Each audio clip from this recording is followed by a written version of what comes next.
Who's our name? You might, it's not Andy anymore. We have to call to order. Roll call. Liz, thank you. I read that down last time.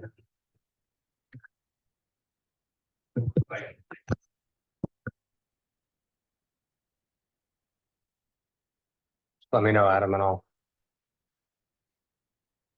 Mr. Recording started. Good.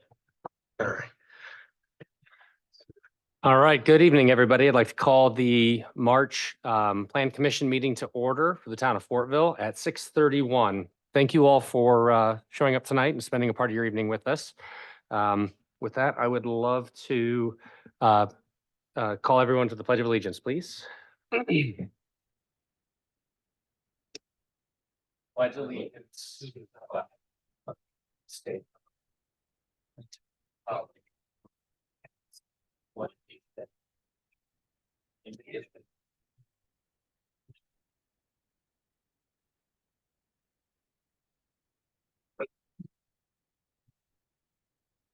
Everybody's got their microphones on? Yep. Alex, you can hear us online? Excellent, thank you. All right. Liz, can you take us through the roll call, please? Sure. Mr. Siebert. Here. Ms. Jeske. Here. Mr. Sturdivant. Here. Ms. Layton. Here. Mr. Holland. Here. Mr. Stein. Present. And Mr. Justice. All right, thank you very much. Again, thank you all for showing up. Welcome to the March Plan Commission meeting for the town of Fortville. I would like to move to the next item on the list, which is approving the meeting minutes. Has everybody had a chance to review the meeting minutes? All right, if so, I would look for a motion, if there are no changes, to approve meeting minutes for January 30th, 2024. I'll make a motion to approve the meeting minutes from January 30th of 2024. Second. All right, all in favor? Aye. Motion carries. All right, and I would look for a motion to approve the meeting agenda for tonight's meeting. I'll make a motion to approve the meeting agenda for tonight's meeting. Second. All right, all in favor? Aye. Opposed?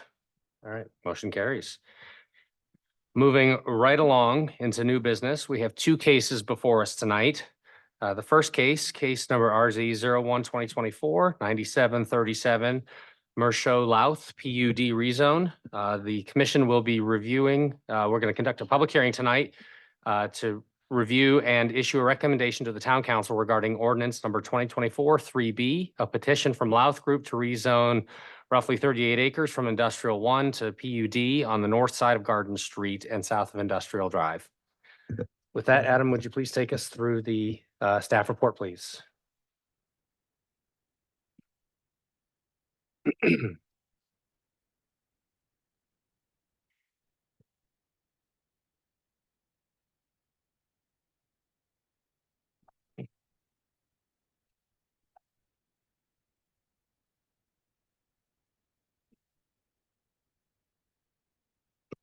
All right. Good evening. For the record, I'm Adam Zaklakowski, the Planning and Building Director for the town. So the first item of business tonight is the Mershot Lauth PUD, and the applicant on the case is Lauth Group LLC. The current owners of the property are Fortville 19 LLC, which is the Mershot family. And the project is located on the north side of Garden Street or west 1000 North, and it's east of the south side of downtown Fortville. And the zoning on the property today is Industrial 1, and Lauth is seeking a rezone to planned unit development to allow for multifamily market rate apartment complex plus light industrial buildings. And the size of the property is about 37 acres. In terms of the apartment housing, they're looking to construct up to 7 3-story buildings to contain a total of 204 apartment units plus a clubhouse, a pool, and a dog park. And then in terms of the employment, they're looking to have up to 2 light industrial buildings, which would be 85,000 square feet and 156,000 square feet. Should be noted that electrical contractor InPower Inc. is looking to relocate their corporate headquarters from the Indianapolis, Lawrence area to Fortville as part of this project. So if we take a look at the aerial photo, you can see the property in question. It's that undeveloped farmland that has the star in the middle. And if we move forward, you can see a more recent oblique aerial of the site. We can always go back to these various exhibits as necessary. If we take a look at the zoning on the property, again, it's I-1. That's a grandfathered zoning district that was carried over from when the zoning was in Hancock County, and elements of that zoning ordinance were integrated into our zoning ordinance, but it still remains a valid zoning district. If you can see off to the west, you can see residential 3.5, a lot of single family houses on the south side of Fortville. Over to the east or to the right-hand portion of the screen, that area is residential 1.0 in unincorporated Hancock County. And then off to the south, it's a little bit of a mix of R 1.0 in Fortville, R 1.0 in the county, a little bit of R 3.5. So definitely a lot of different zoning districts in the surrounding area. Now, if we take a look at the concept site plan that was provided, we'll go into a slightly zoomed in version here. You can see that the PUD is structured in a way, refers to area A, which is everything in blue here on the west side of the proposed South Madison Boulevard. That's area A, and then area B is on the east side of the boulevard, and that would be the light industrial area.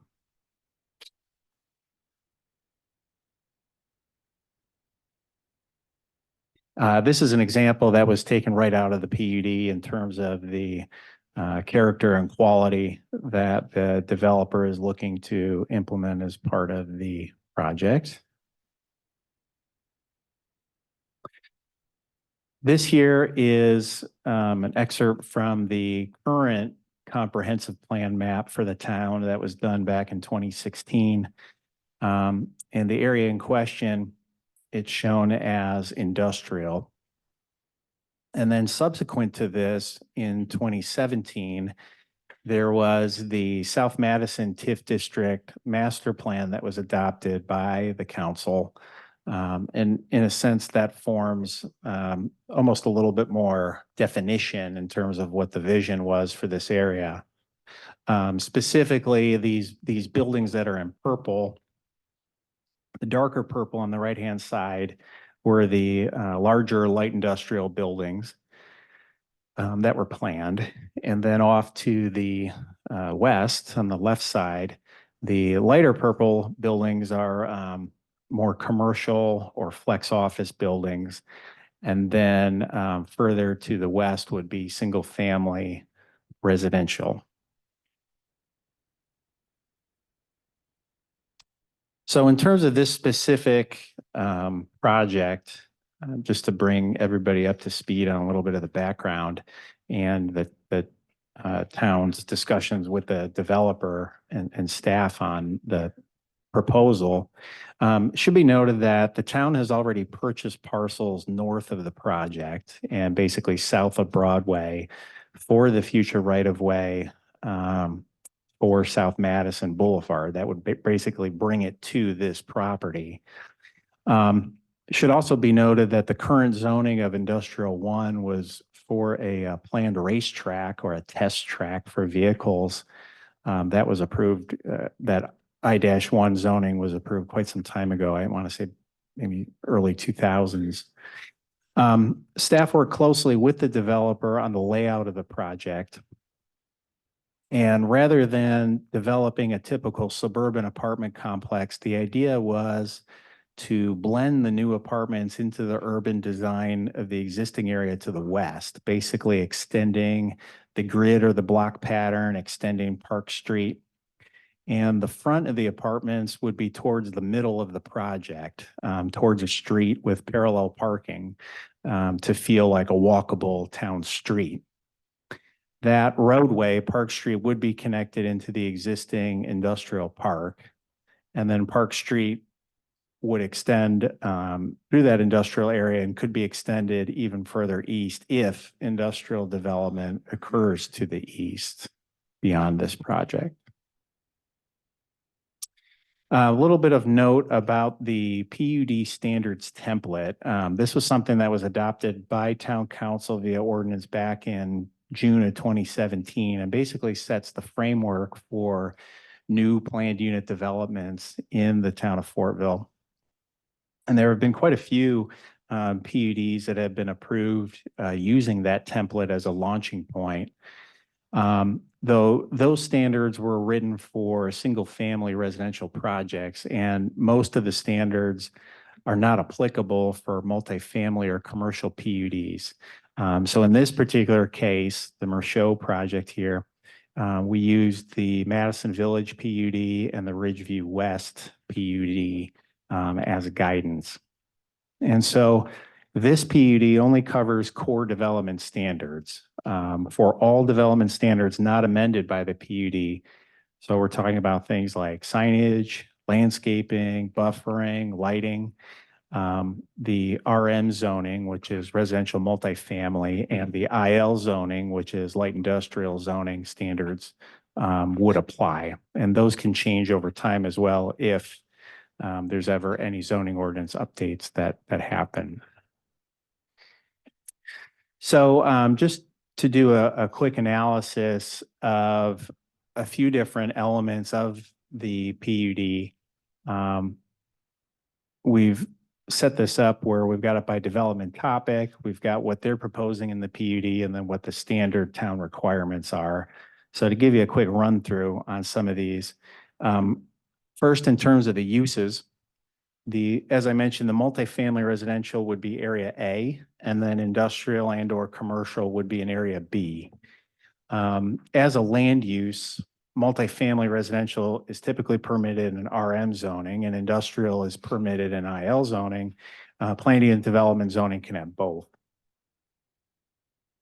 And one of the questions that came up at the town council during first reading is, from the public, is why are we doing a planned unit development zoning as opposed to just doing straight zoning? And the easiest way to answer that is that the planned unit development zoning really allows for the developer to put forth a vision for the property, for the plan commission and the public to understand that vision that frankly you might not otherwise have as part of the zoning.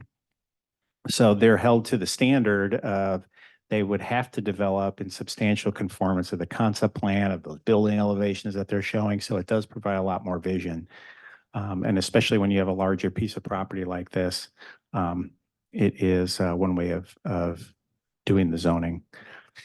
In terms of the height on the project, it's not to exceed 3 stories or 45 feet in area A, the multifamily area, and then RM zoning is 45 feet max. So this is actually a little bit less, shorter than what's allowed by zoning.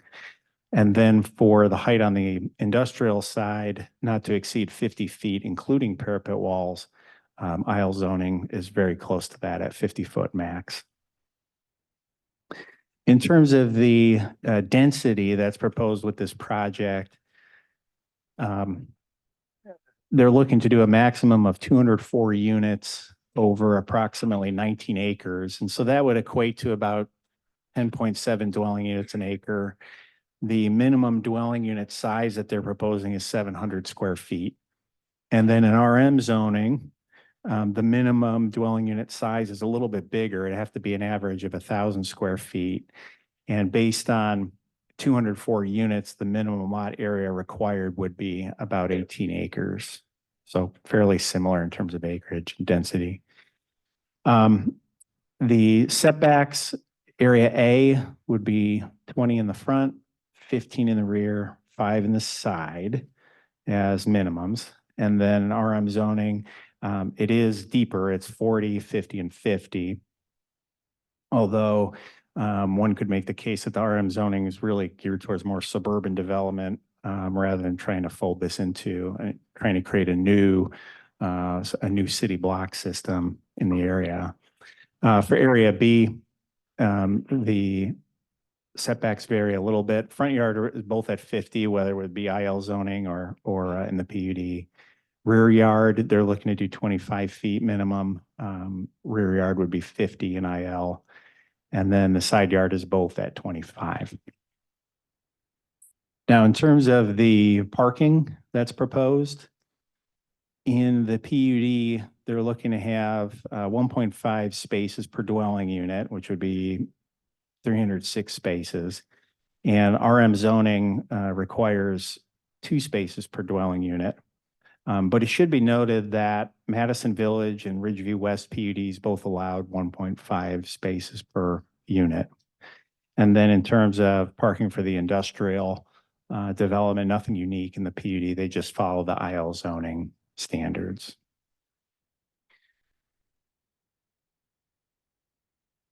All right, so in terms of building design, and I do promise I've got some pictures here, so this should be the last boring slide.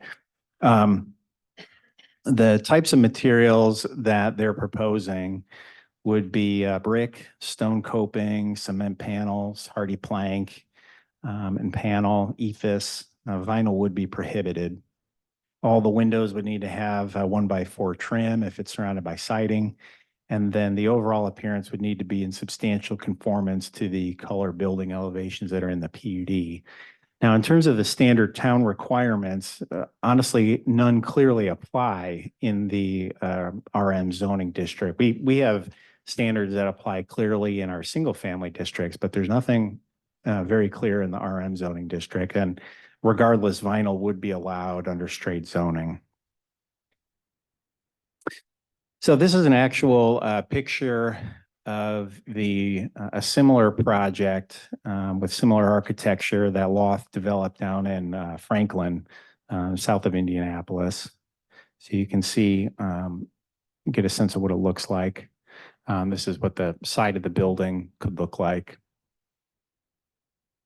And then here's the other side of the building.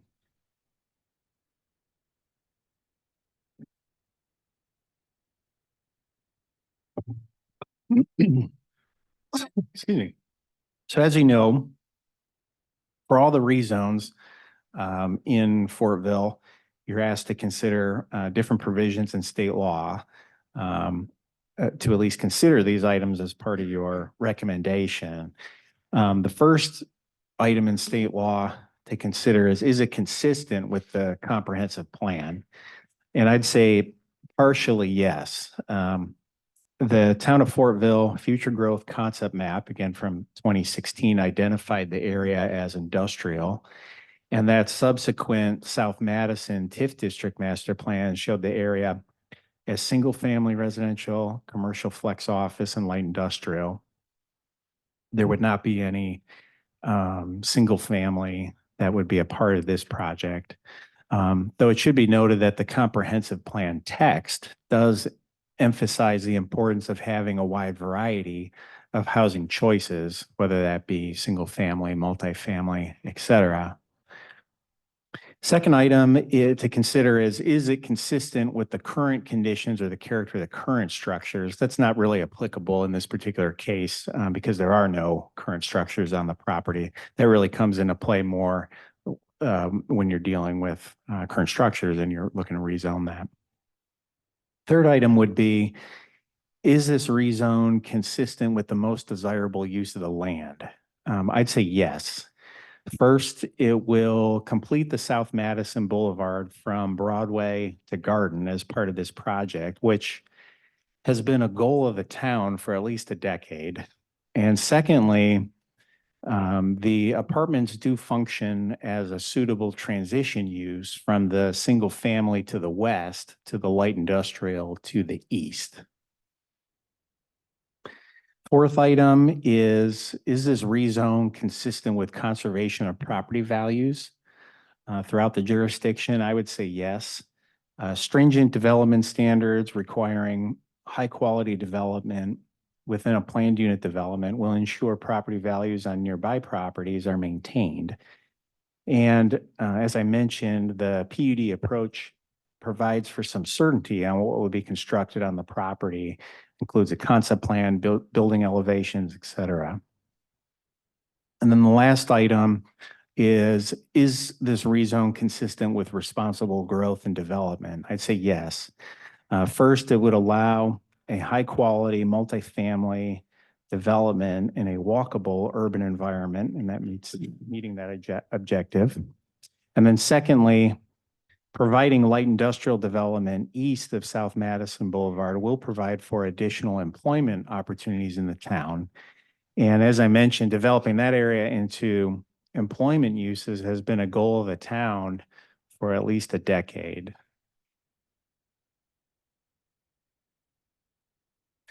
In terms of any remonstrance or comments, we haven't received any letters of remonstrance regarding the project. There's obviously a lot of public interest in the project, and there'll be opportunity for them to speak. The town council members seem supportive of the project overall during first reading, but they did express some concerns about the architecture of the project. So with that, my recommendation would be to provide a positive recommendation to the town council with the following conditions. I had originally wrote, first, that the entire first floor of each multifamily building shall be brick. Secondly, that ephes shall be a prohibited material.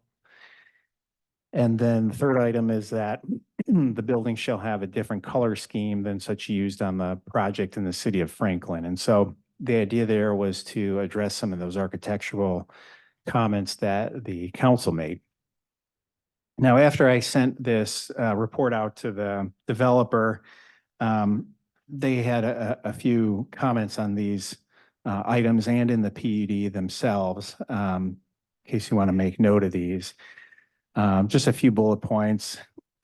They had mentioned that they may desire to construct fewer multifamily buildings and therefore making individual buildings larger. From a planning perspective, I wouldn't have any objection to that. They also would like to have the flexibility for up to 225 units, which would be more than the 204 that's in the PUD. Again, providing, from my perspective, as long as they can provide the same amount of parking and they can fit everything there and still provide those amenities, I don't see an issue with that. The third item is they didn't necessarily want to be obligated to have the entire first floor as masonry, and they were wondering if they could go with a 20% brick on the building, similar to language that's already in the PUD. From my perspective, sounds reasonable as long as they remove the word approximately in the PUD to just say that it'd be 20%. I'd also recommend adding a requirement for four-sided architecture. That would provide some flexibility for the developer, but I think it would also avoid some of those blank walls that you may have noticed in the side walls that you noticed in those photos. Also, they would like to have the ability to utilize ephes. Of course, the project isn't designed, so they don't want to preclude the material as they believe it's an efficient method to apply architectural detail. So they asked if we could say limit it to 5% of the buildings. And I think from a planning perspective, that would be okay. So as I mentioned to them, I would mention this to you tonight for your consideration. And if you're amenable, they can always make those changes before it goes back to the town council for a second and final reading. So lastly, in terms of my presentation here, just to give everybody a little overview of what the next steps would be on the project. So if the commission were to issue a recommendation or no recommendation, either positive, negative, no recommendation, basically take some sort of action on it, not continue it to a future meeting, then the town council would review. That'd be the final zoning review of it, second reading of the ordinance. That would be the reading of which they would vote yes or no. And that'd be on April 1st at 6:30 PM. And then it should be noted that the site plan would need to be approved by the plan commission after the zoning process. But of course, at that time, you would be looking to see if it's in conformance with the PUD that was approved. So basically, the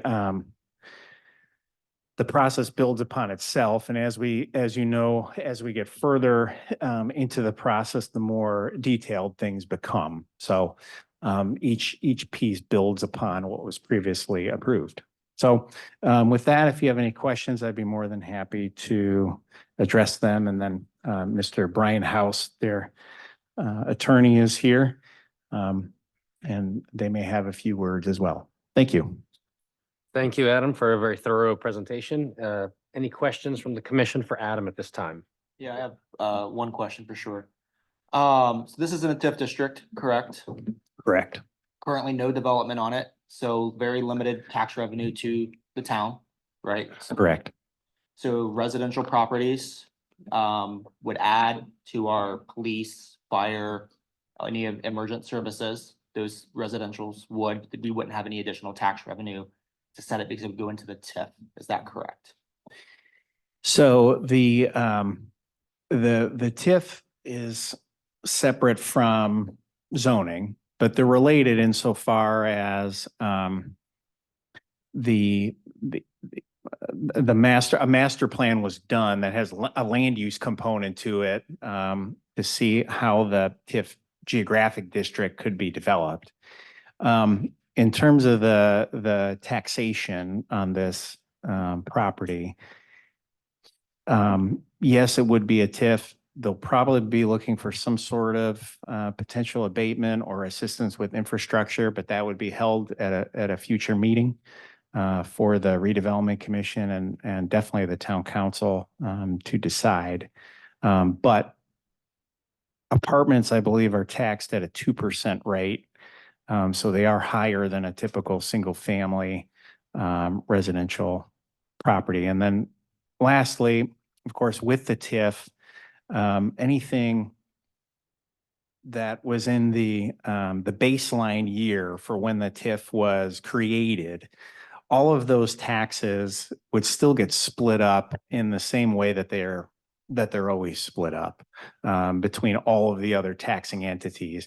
It's just that in the increment, the amount between what it was originally assessed at back in 2015 or so and what it would be assessed at now, the taxes that are collected off of that increment go exclusively to the redevelopment commission. So it's a little bit of how the TIF works in a nutshell for those that may So not know. to confirm, they wouldn't go to supporting fire, police, because that incremental. No, not directly. No, not direct. The TIF is expired. Correct. Now, that's the other key part is once the TIF expires, which is about 25 years after debt is issued, then all of that assessed value would be split up. The pie would be split up between all of the taxing entities. Thank you. Any other questions for Adam? Yeah. Go ahead, Jason. Okay. So my understanding is that the Madison South traffic study was completed in 2020. And the proposed roadway will eventually go right through here. For everyone's benefit, could you briefly refresh us on how this road area will eventually connect to roads that lead to 70 and how this throughway will be beneficial to have? Sure. So first taking one quick step back, the subsequent to the TIF master plan, there was another study that was done by Banning Engineering in, I think, around 2020 that provided a little bit more engineering detail on South Madison Boulevard and what might be needed for retention requirements and other engineering considerations. So much in the same way that we talk about with a private development project, as it moves its way through the system, there's more and more detail. Similar concept here with our master plans is the Banning got the most descriptive out of the other three of the three that have been done. To clarify. To the answer your three question, traffic yeah, studies.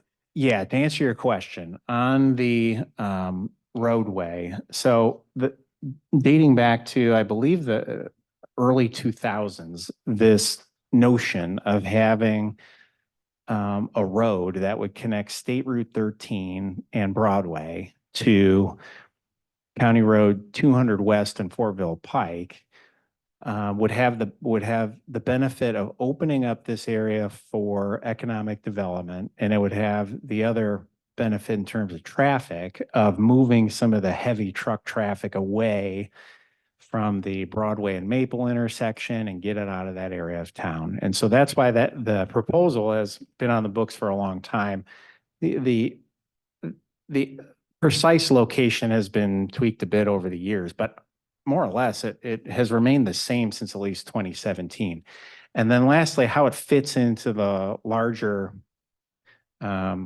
transportation network is there is a potential that an interchange could be put by NDOT on I-70 at 200 West.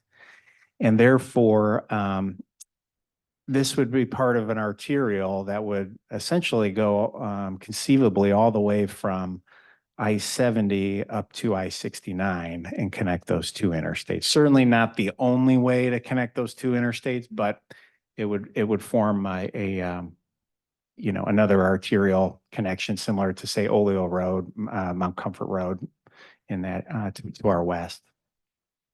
Thank you, Adam. Jason? So I'm looking at the TIF master plan, and then I'm looking at the conceptual site plan, Mhm. and I see that the parking has swapped. What brought that change? So in the TIF master plan, the parking spaces appear to be on the west side and then on the far east side. But now in the conceptual site plan, they're going to face out onto South Madison Street. What brought that change? Sure. I'll answer that in two ways. First, for the parking on the west side of the project in the multifamily area, as I mentioned, the thinking changed a bit in that we wanted to, from a planning perspective, we wanted to have an area that seemed more urban and less suburban. And so the buildings will be facing that parallel, the street with parallel parking down the center of the project. And then think of the 90-degree parking as being behind the buildings. And secondly, if the buildings went all the way out to South Madison Boulevard and were fronting that area, is it would only provide for a certain number of buildings right along South Madison. You would still have, even if you were to move 3 buildings, move it closer to South Madison, you'd still have 3 or 4 buildings that are left. And so what do you do with those? How does that become folded into the project, and how does that feel more urban as opposed to suburban? So that was one consideration. And then on the other side of the street, east side, is because the land uses there would be light industrial in nature with very large building footprints. Even though these are obviously much, much smaller than what you have, say, along a Mount Comfort corridor, they're still pretty large buildings. The idea of having a very urban, walkable area with shops over there does not, to have those buildings anchored along South Madison, have the parking in the rear is not going to have a lot of benefit for that type of use. If it was retail, if it was restaurants, absolutely, you're trying to create that urban scene. But because these are, light industrial warehouses, the idea was to think about how those buildings could be placed and what can the market in terms of designing of these footprints be attractive to different users of those buildings. When you're talking about some of the requests from Louth and all of this, are those requests in the PUD or would they have to be conditional on its approval? You mean the last part that I read with some of those changes? Well, what you could say if we get to that point is you could say something along the lines of the 4 items that were discussed can be folded into the PUD if you'd like. If you agree, maybe you agree with some, maybe you don't agree with any, but that's how it can be folded in to the PUD since you're just making a recommendation. Okay. All right, any other questions for Adam? Are these going to eventually require a variance of some sort? No. Because don't forget the South Madison TIF district master plan that's shown here. Think of it as this was basically more detail on a comprehensive plan rather than a zoning ordinance. So just for the benefit of the public, it's always important to note the difference between what may be shown in the comprehensive plan and what's in the zoning ordinance. So obviously the industrial -1 zoning would supersede anything that's shown in a town master plan because that actually gives the property owner rights to develop that. So with this, we never, at least we haven't yet, rezoned the property to say a South Madison TIF plan PUD to do the whole thing. So therefore, in terms of the need for any variances, certainly if that ever comes up in the future, they can vary from the PUD because it's the same as a zoning document, but hopefully we've built that in that they could either do a PUD text amendment in the future or hopefully that won't be an issue. So. All right, I do have a question. Hmm. So back on what Jason mentioned on these items, that you mentioned the reducing the amount of brick and I think allowing a percentage of the EFS. If we should add that to our conditions, this will come back, the elevations are going to come back to the Plan Commission for approval. And at that point, say we don't like it, we can't sit there and say, oh no, now we want full brick on the, once we set our parameters in place, we need to stick with that. Is that correct? Correct. So the PUD in some ways is almost an open check, a blank check for them. Mhm. No, I would say it's the opposite. It's not a blank check in that, so for instance, if we go up to this rendering here, so let's say, for example, right now, these are the renderings that they have in the PUD. And those renderings are essentially this. It's the same, one and the same. The renderings were done for this. If they did something radically different, that would have to go back to the Plan Commission for reconsideration under the zoning. Now, they can deviate from it, but it needs to be in substantial conformance to what they're showing in the PUD. So think of it as this is what the town believes that they would build as part of the project. And then when in the future, when it comes back to you all after the site plan has been engineered and we're ready to do a approval of site plan. As part of it, you'd have building elevations. And so those elevations, you would be comparing it against what was approved in the PUD. So I guess my advice would be is if for whatever reason, if you're not comfortable with the architecture, you don't like the architecture, now would be the time to say we want different renderings or we want a different architectural feel. Because this would be in the PUD. At least these renderings would be combined with the standards. Okay, so in that PUD, I guess I'm a little confused on, I know like when we do residential, there's certain elements that we have to have 3 or 4 of. Do they have a list like that they have to choose from? I'm sorry, but No, this is no. kind of plain, and I would like to see a little bit more something. Kind of like we ask the apartments over there on.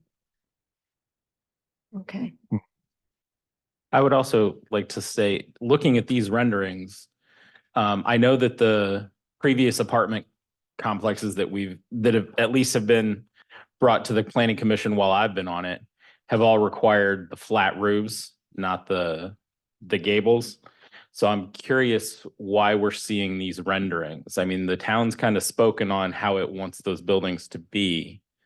I'm curious if we didn't tell Lauth from the beginning that's what they should probably show us. Well, in terms of that, I would defer to the developer. I think whether it's a flat roof, whether it's a pitched roof, whether it's a varied roof, I wouldn't say it's abundantly clear that the town has spoken one way or the other in terms of previous projects, other than the previous projects did have flat roofs. The bottom line is certainly if that was something that the plan commission felt strongly about and the council felt strongly about to say they must have flat roofs, then now's the time to say that and get it on the record and have them make those changes. Sort of set a precedent in design standards and those should be upheld. well, didn't that occur when it was something to do with the height structure and for them to be able to get the heights that they needed per floor? It resulted in it having a flat roof. I don't know that we prohibited a pitched roof per se. I think it had to do with keeping it under a height. Right. Is that- Yeah, I believe you this. know, certainly I would say each case stands on its own merits. You can certainly look at precedent to see how the town handled certain situations, but it doesn't mean that you're bound by it. So regardless, I would say whatever your pleasure is on that, whether it's flat or pitched, now's the time to mention those things. I mean, I would like to see tighter controls on the industrial side from a visual perspective. I mean, if South Madison's gonna end up being a main thoroughfare for people coming through town, right, that's kind of a selling point for us for future development. And I'm not opposed to the concept of the industrial there, but where a current industrial park is, it's off. It's off of Broadway, but it's off back in. This is gonna be a major thoroughfare potentially one day, and I want to make sure that we're keeping that in mind. No, appreciate that. I would like to appreciate this conversation. Let's save the discussion and opinions on the process for that part of the the meeting. If we've got no other questions for Adam, I'd like to keep us moving. So any other questions, any technical questions for Adam at this point? I have a quick question. Yes. I didn't see anything in there regarding you touched a little bit on the roadway as far as the future roadway plan, but as far as, I know these renderings can change, but I see a median down the middle. And, as far as the lighting that goes down this road and then in any turn lanes and such, or any stopping points along the road. I mean, I don't see any of that discussed, or is that for another time? Well, I would say, at this time, the only thing that's been contemplated is to have a landscape median down the center and then to have, different left-hand turn pockets as needed, to get into the various driveways. But in terms of the geometry on that, certainly they're not at that point yet. And then what was the build out timeline on this? I'll defer to them. Okay. For that. All right, real quick, Adam, I got a couple real quick hitters. On square footage, they've got a minimum square footage. And I know you referred to the other projects. We've got 1,000 square foot average. Do you know, did we hit those averages on the previous projects? Because you referred to that when we were accepting something less than what is in the PUD standard for parking, let's say. Well, And I know I can I'll Yeah, ask them about let what me- their average is. I won't hold you to that, but I'm Yeah. curious if you off the top of your I head don't know that. recall what their average is. I do know this, because we just had to look this up the other day, is that the Madison Lofts apartments, they do have some apartments that the gross square footage was about 700. But our So- standard really just speaks to what the average is over the Yeah. unit Right. at large. And we don't average. necessarily care minimum Yeah, square so let footage me as go long as we back hit to that. Slide again really quickly here. Right there. Yeah, minimum dwelling unit size of average of 1,000 square feet. Okay. And RM zoning had, it ramps up, it goes from 1,000 to 2,000 to 4,000. Depending on how many units they have of a certain size, then the acreage would need to get bigger for their density. So this calculation is based on if they had only one unit apartments Okay. of what the minimum amount of acreage would have to be. Secondly, on parking, 1.5 unit or 1.5 per unit, does that include the parallel on-street parking? Or is that just the Yes, behind? Okay, included. that is everything that's, I believe so, yeah. and there's no parking on the public right of way, correct? On Park Road or South Madison. I think that was in the master plan. Correct, no parking. Setbacks, you talked about going below minimum there for kind of an urban feel from staff perspective. Just curious on your, I know you worked closely with them, impacts on the feel from an apartment perspective. Yeah, I think, for example, the 20-foot front yard setback is, we analyzed a few other apartment complexes, one in particular, I remember in Carmel, to see the distance from the roadway to the building and what was the minimum amount that you could have from the roadway to the building and not make it feel claustrophobic with a 3-story building. And it seemed like 20 feet was about the minimum that one could get away with and still make it feel comfortable. In that urban setting, okay, Urban, but not like you're creating a canyon. sure. Okay, last thing, can you just give me a quick explanation of four-sided architecture as that one of those requirements? Well, I think the term four-sided architecture I've seen come up in different zoning ordinances, different places I've worked. It is a fairly vague term, and it can be meant that way. The idea is that you're trying to have a reasonable amount of architectural upgrades or articulation around the whole building. Now, different people can interpret that differently, but the idea is, in my mind, is it would avoid some blank walls on a particular facade. And frankly, could give staff some flexibility in how to interpret that, and the developer in terms of what may make sense and what may not, but. Okay. Thank you. All right, we will move to the next section of the meeting. Just a quick overview of what we're gonna do next. We're gonna have the petitioner come up. They will present the case on their behalf. Then we will have the public response for or against. We'll have you come up, spell your name, list concerns. Then we'll have time for government officials to do the same, and then we'll bring the petitioner back up for rebuttal based on what they hear here. So what I would ask is while the petitioner's up here, that we allow them to speak, hold your questions. We will have time for everybody to voice concerns for or against, and we'll work our way through that, and then they will provide a rebuttal to what they hear. So with that, I'd like to welcome the petitioner up. Anybody from Louth would like to come up and speak on the case's behalf. Thank you very much. My name is Brian House. I'm a partner with the law firm of Pritzky and Davis Greenfield. I'm going to be brief because the people you really want to hear from are right here. Mr. Norman Thompson, Vice President Development for the Lauth Group, and Mr. Michael Garvey, who is the Chief Investment Officer. What I think should be noted is thanks to Mr. Zaklikowski, he did an excellent job overviewing the project and walking through the PUD concepts. Let me take just a couple of minutes to try and address the questions that were proposed by you, which I think are all very good questions. First of all, Commissioner Siebert had questions about TIF financing. I think, again, Adam explained how that works. The increment over the initial assessed value is captured and used as the purposes that you want. It's clear, TIF doesn't last forever.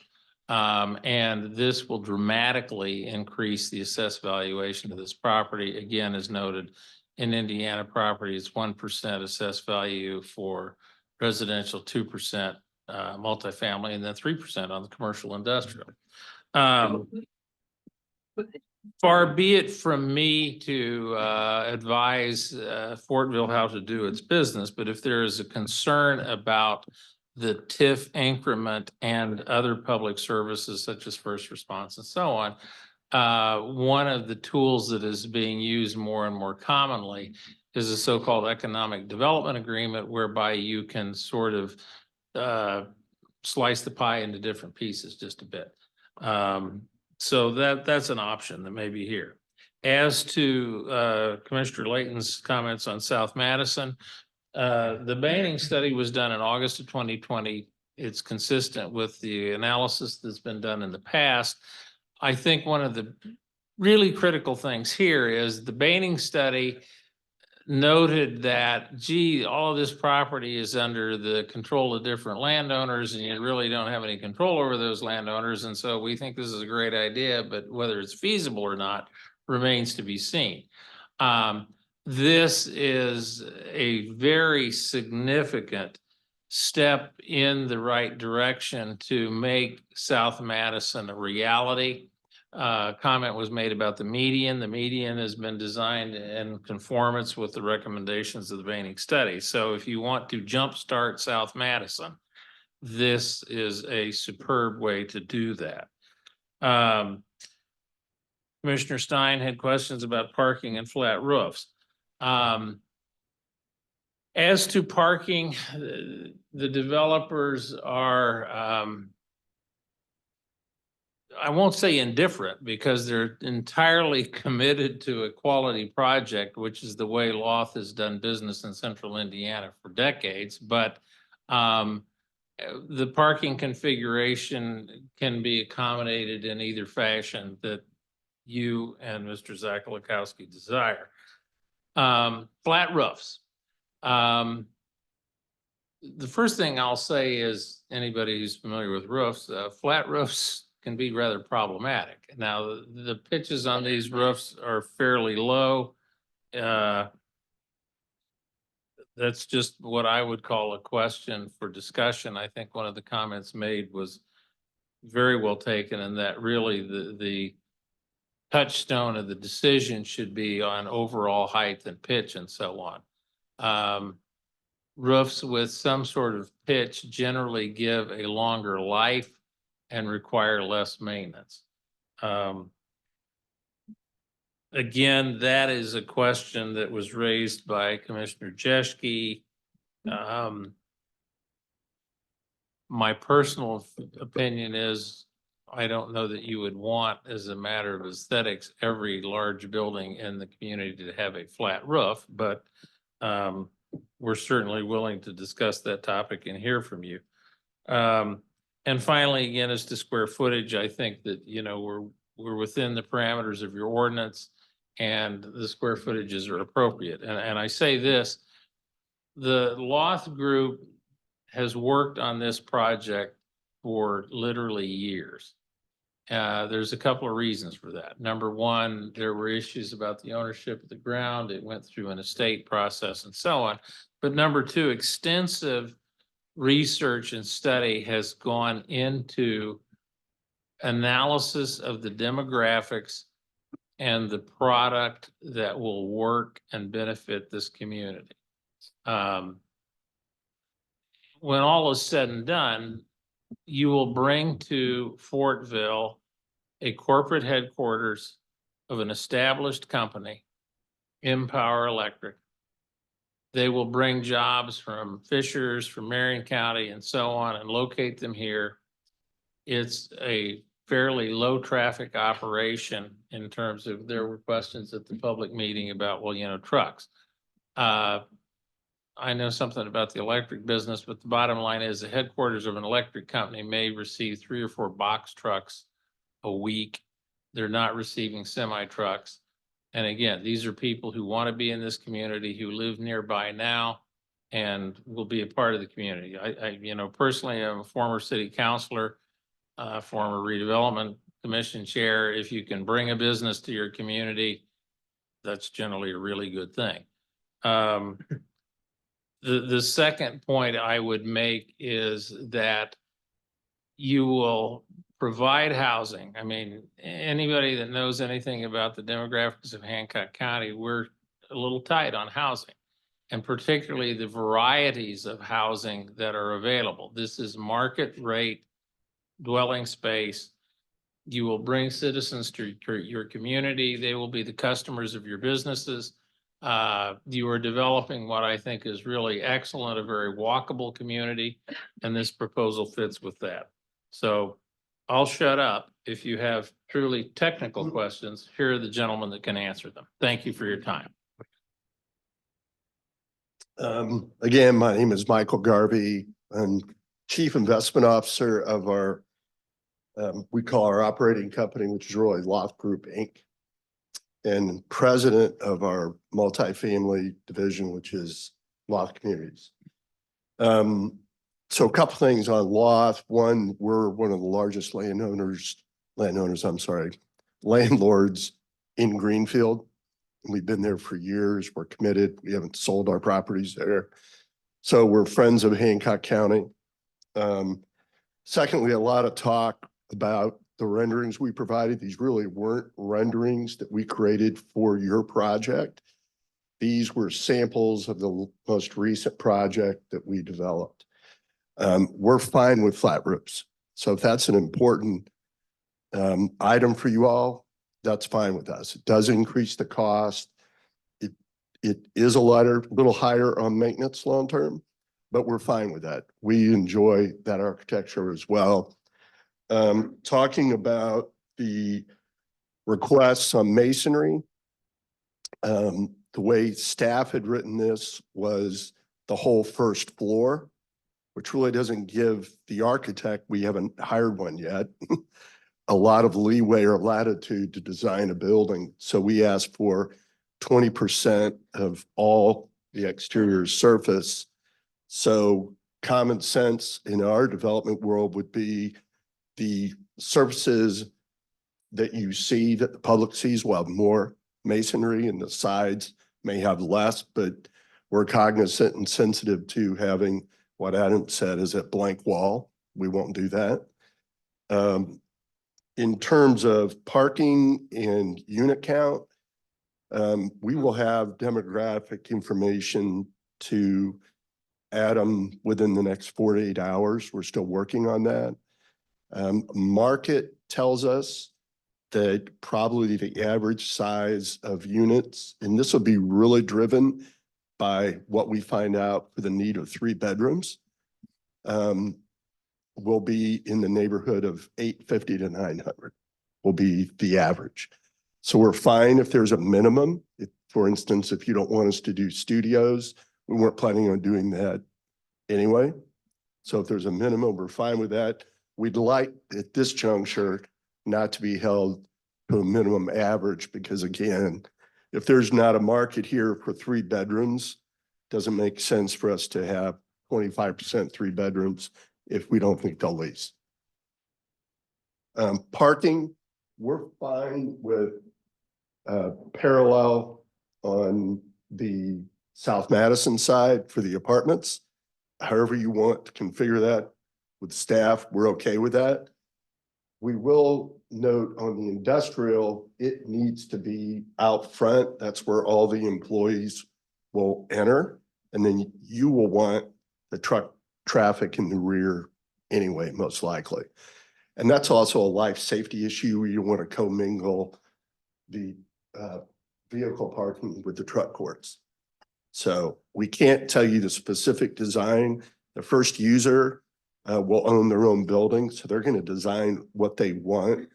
They'll be sensitive to your needs as well, but it is actually a higher office use than we would typically build in a good way. They're going to have 15,000 square feet, like 15,000 square feet of office roughly for 60 to 80,000 feet. If we were to build these on a speculative basis, we would have about 5 to maybe 7% tops of office. So they're actually putting more people in the box, and their average salary will be above $100,000, I think. So on parking, and then the other thing that nobody's talked about that we think is a positive is we're going to create regional water storage here. So we don't know what the future holds to the eastern, but the whole thought of having the east-west be a dedicated street is to open up future development. This again was in discussions with staff in the future to the east, which was also slated for industrial. So we're going to try to create areas, and we'll beautify those areas as well, where there'll be regional storage. So there won't be a pond by every building going forward. I want to make sure I touched on everything. EFS, what we found is that it's a product that if an architect does come up with some certain design, it's really the only product that can accommodate that, especially if you're putting it up on the cornice, for instance, on the top of the building. You can't really put stone up there. You know, you're hosting very heavy weight materials up 35, 40 feet. So we just don't want to limit ourselves or staff today without this being designed. So we just requested for a minimum amount of our surface area to be this. Anything else? And we'll, the boulevard yet to be designed. We will build that in accordance to the public standards, what you all want. That would be part of the TIF payment, if you will, that'll go into the public. So you'll own the road anyway. And then on the TIF, we've done TIFs in other municipalities. So there's really 2 components. One is the tax rate and the AV, right? Which we don't know, but I would guess the AV will be in the neighborhood of 90 plus or minus thousand per unit for the apartments, which will produce $400 plus thousand, give or take, of tax payment. Now, in the industrial, I don't know how the assessor will look at these because they're kind of hybrid buildings. We've built 3 big industrial buildings in Hancock County, Mount Comfort. So it's hard, those are 500,000 plus. So it's hard to say how the assessor will look at smaller buildings. So I'm happy to come back up. Are there any other specific technical questions for us now? Any questions for Mr. Garvey or for Lauth at this time? I have questions. Sure. Let me start off by saying there's a lot of this that I really do like. Okay. I really like how the streets connect to the existing roadways. And I like how you've matched up existing open areas in your plan with areas that originally bordered open areas. But I was here at the town council meeting and I heard a lot of concerns from residents. So I want to ask some questions that I think just kind of continue to provide some information to those residents. We discussed how there's a dog park in this. Is that dog park going to be limited to residents of the apartments? Yeah, typically they are, and this is not my specialty, but I'm gonna guess it's an insurance issue. Sure. If, I'm thinking out loud here, if this was a real important thing for Fortville, could we figure out to dedicate our land and put it in a public area? And then you all would insure it? That's possible. I'm throwing out ideas here that if you wanted it larger or wanted it public, maybe we could do Yeah. that. But our insurance carrier Just the would probably question have a that came up. problem, right? How many employees will be working for the headquarters of Empower? Is this a question? Is this an answer, you guys? Their initial thought is 80 plus or minus. Now, are all of these jobs transplanted jobs at this time? No, I think they're growing by about 20 people at So, this time, I mean, continuing to grow. So their facility, this will be 20 plus thousand or roughly 25% larger than their current facility. okay, So there is further growth. okay. Yeah. So then they are looking to expand. Yes. And then, we're showing, one of the things that a lot of people are concerned about are tractor trailers in this area. Now, this is a throughway that we're looking to divert tractor trailers through rather than them coming down through Broadway primarily. But can you, something that was described is that with Empower, they're not looking to use tractor trailers specifically at this site, correct? Except for maybe deliveries on. Yeah, I average. mean, I don't know their specific use. You will, I mean, that's one building. Sure, So we show 156 here. Reality is they'll be the southern building. okay. So this site plan, you'll see a smaller building here, Mm-hmm. which will be their building. And then whether we are able to do another small building here. So I can't sit here and tell Absolutely. the town that there won't be larger tractor trailers coming in and out of here. About Empower. Empower specific use will not have a lot of larger tractor trailers. I just wanted to clarify that this throughway is to help divert traffic from Fortville's Broadway, though. Yeah, when we engaged with Fortville and staff 4+ years ago, maybe 5, this was always a priority that we worked around and with our design. Sounds good. So, Thank you so much. oh, you're most welcome. Any other questions for Mr. Garvey at this time?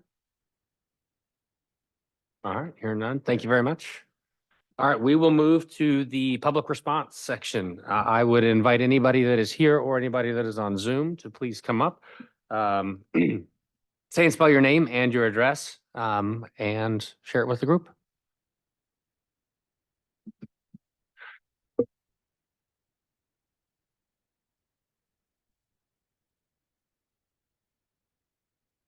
My name is John Gay. I'm a property owner at 331 Staat Street, I guess is how we say that around here. I spoke to the city council last Monday. I proposed that the PUD was going to take some control of this project out of the hands, and they all poo-pooed me and said, this is not going to happen. This is the way we get control. We come up with a plan. Then we got to live up to the plan. This is where we lose control of the project. I don't see a plan. We got a little plan here for industrial side, pretty good idea. There's nothing that I see here on the residential side at all. I mean, what I see is a couple of little storm ponds and a lot of blacktop and hard roofs and hard surfaces that's gonna create drainage problems. Are the ponds big enough? I don't have a clue. It's not my field. What I think they're selling you, and I like the comments, once we set our parameters in place, we need to stick with those. I don't see any parameters. Is it 204 apartments? Is it 225 apartments? What's the square footage? Have them come with a plan. Don't buy the pig in the poke. They're selling you the poke. And they're suggesting that we're going to do these wonderful things for the town. The wonderful things I hear about are the industrial side of this, where you are building a little buffer between heavy industrial.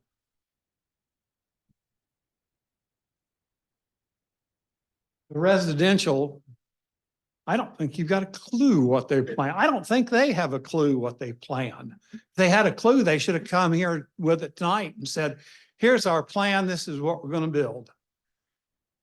Before you buy that poke, let's see what's inside of it. Have them come with a plan. Have them tell you what they're going to build. Is it going to be that design, or is it going to be the design we saw up there before? How big are the apartments? Parking. I mean, we've already seen where they want to alter the rules for parking from 2 to 1.5 per unit. What other units are they going to change? What other changes do they want? And once you accept it as a PUD, we have the unfortunate circumstance that how do they alter it? It doesn't come back to the board necessarily. Only major changes come back to the board. Minor changes can be handled by Mr. Zaklakowski, excuse me. That's just a matter of his approval. What is a major change and what's a minor change? Major changes, I think there's 5 of them described in your ordinance. I can see a lot of other changes that are, I would consider major, but aren't included within the list that are in your ordinance. Thank you. Now, what does that mean? I hate to revert to Latin. Inclusio unum est exclusio alterius. If you include it in the list, it's there. If it's not included in the list, it's not. They don't have to come back if it's not in the list of those major items. That's why you see this line in a lot of stuff that says, including but not limited to. That's not in your ordinance.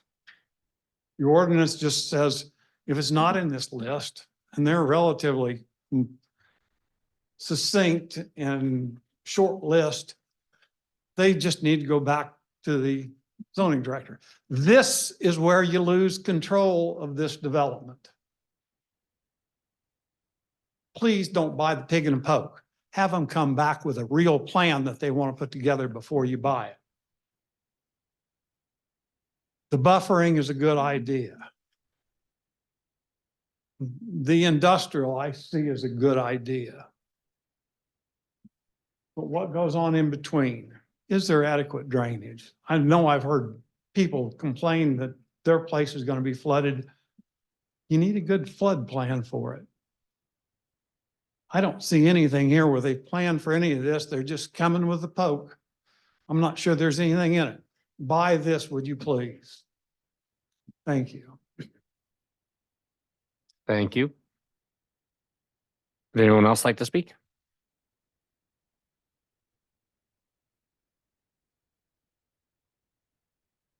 Anybody online?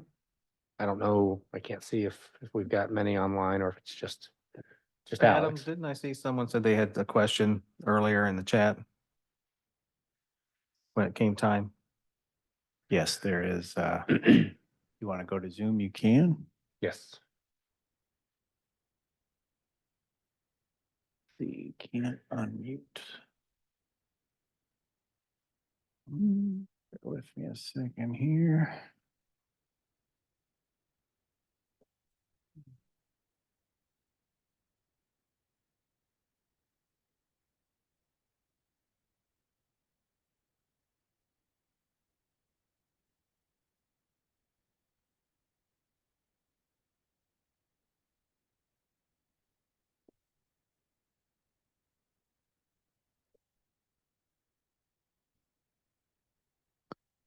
Well, I'm not sure. Should be able to. I've asked Josh S. to unmute. Can Chuck, we have if you him put wanted the to question in the speak. chat and we can read it Yeah. aloud? Is that acceptable? Sure. Not working. Okay, if you want to put your question in the chat, we'll read it.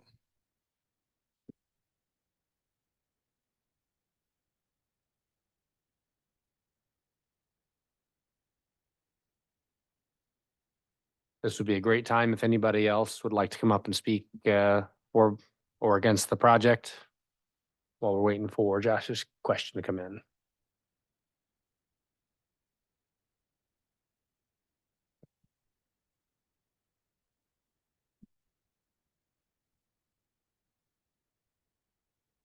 All right, we'll hold tight. Yes, ma'am. 1735 West, 1000 North. Okay. I would like to know what it's going to do to our property values. There's several people that's lived on that street for a long time. Myself and my husband, we've lived there for 35 years. Getting ready to put a bunch more money into the house, and now we have to make this decision.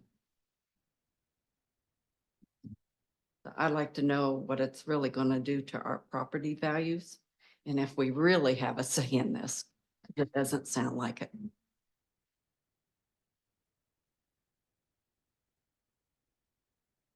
right, thank you.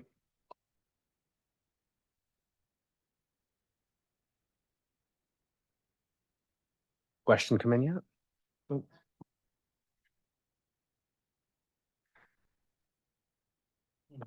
Yes. Was she taking that as a comment or was he asking a question? What? Yeah, she's asking what. Yeah. We're gathering questions and we'll allow the petitioner or Adam, we'll get to him.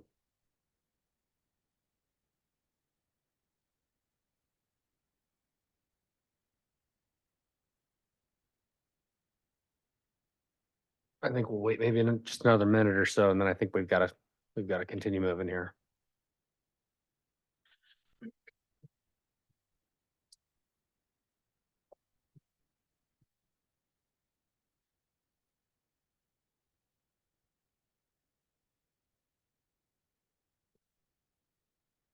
There it is. You read that for us, Adam. All right, so here out, the larger industrial parcel is not appropriate for the heart of town. Warehouses with large volumes of semi-traffic should be prohibited from this PUD. Sounds like a comment noted. Thank you very much, Josh. All right, we will move to the next section, which is some time for government officials to come to the microphone to speak for or against the project. Do we have any officials in the room that would like to speak? I see we do. Come on down.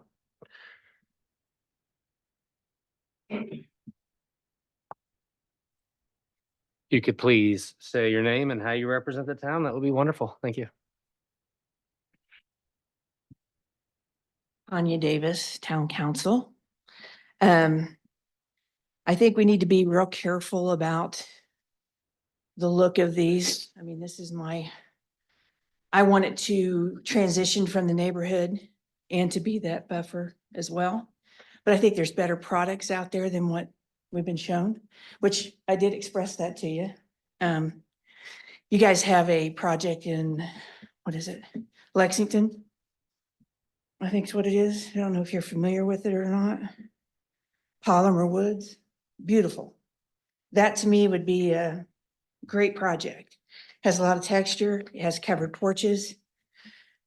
I'd like to see some closed garage space to be rented, just something that's more of a community feel.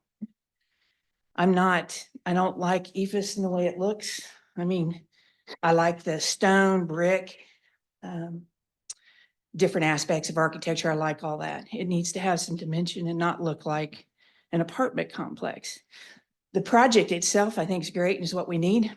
And what they plan for, I think, on the TIF, when it connects to 200 and when all that stuff happens from 70, it's going to work, you know. It has to happen. The layout's good. The commercial side's good. The residential needs some work, I think. So I'd be careful about not asking for some architectural things. Thanks. Thank you, Tony. All right, I would. Oh, yep, come on down.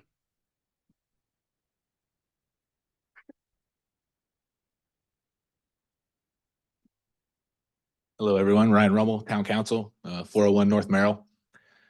My question would be, I want to know exactly what 20% looks like, 20% masonry looks like. You know, that Franklin picture, I don't know if that's 20%. You know, I'd like to know exactly what that number 20% looks like.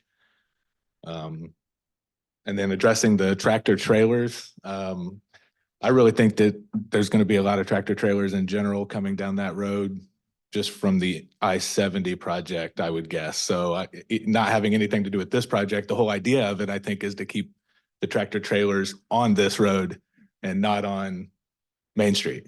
I believe that's the whole idea of the project. So I think we should expect some tractor trailers on this road, but I think it would be better than on Main Street, obviously. So I just want to address that. But the 20% is a big deal to me. I think I want to know exactly what that looks like, or possibly looks like. That's it. Wonderful. Thank you very much. All right, I would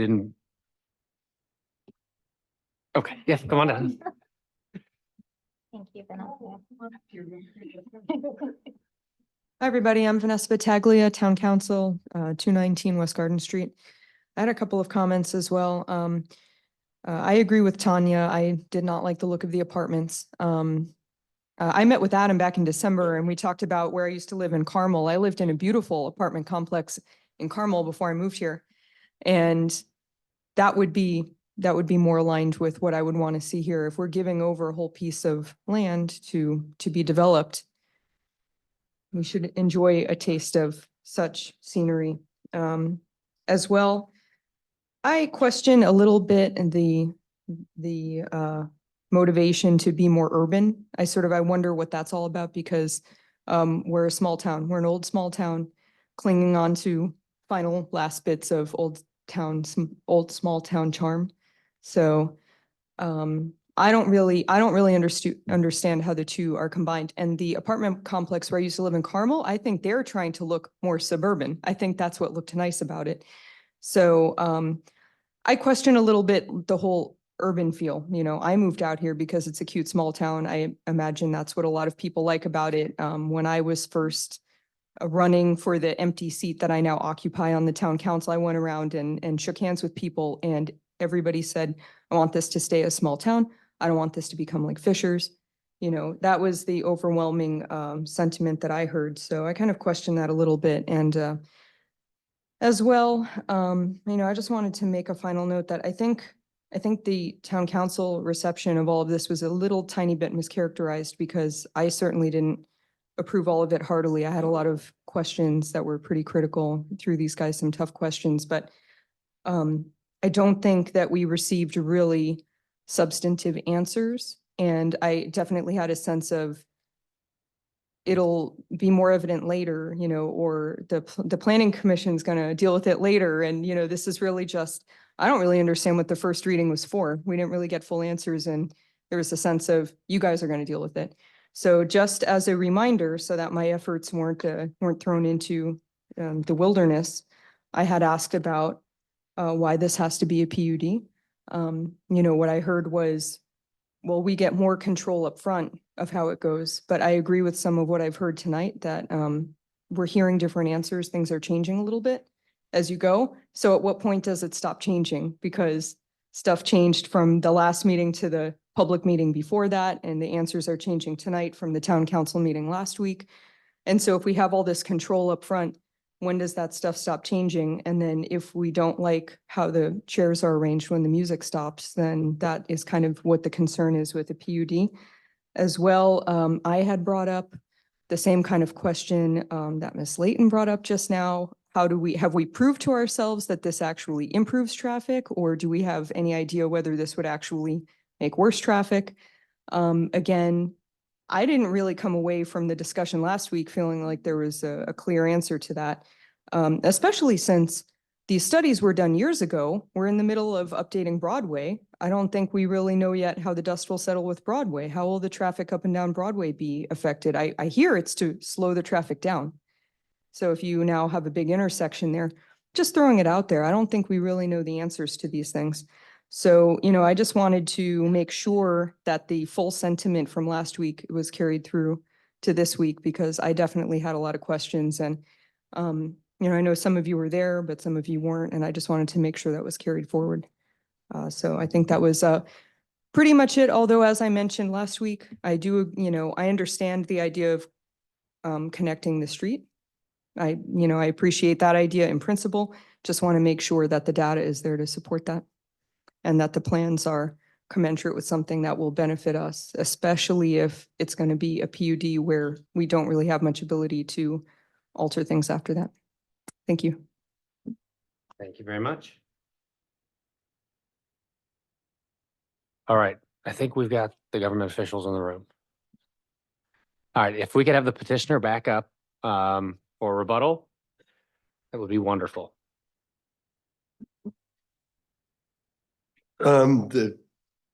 If I missed something, Ryan, please stop me. But on drainage, we've done estimates based on, we understand this, we do this for a living, how much concrete, asphalt we're putting down. Ryan is a trained civil out of Purdue, so he's done estimates. We've not hired full civil yet, but we will be working with your engineering department to assure that we have adequate drainage for both projects. On the design, we have not gone to architecture yet, and you may ask why. And to go to architecture for a point of a design that we commit to is incredibly expensive. So it's probably $200,000. So not knowing the approvals and how this process would go, as an example, Franklin has 0 words in any document for architectural design. So we brought to them what we knew we could build for their zoning, and they're elated. I'm not saying you should love it, but we could have built vinyl siding there, didn't do it. We could have put 0 masonry, didn't do that. So we're fine working with the community to get a product. It has to lease. We know we're getting you the demographics that we believe of where rents will be supported here. And so we'll be, as a developer, we have to get capital and make sure they understand where the rents will be and what we can afford to build. But we'll work closely with Adam and staff to get a design that I think you will approve. What else was there? Pardon? You want to drop? Okay.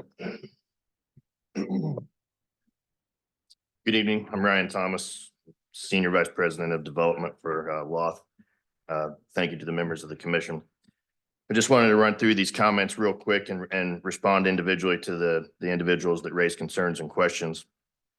With regard to the layout and the way the ponds and whatnot are set up, that is my business. I do understand it. They are adequate. We will get to engineering.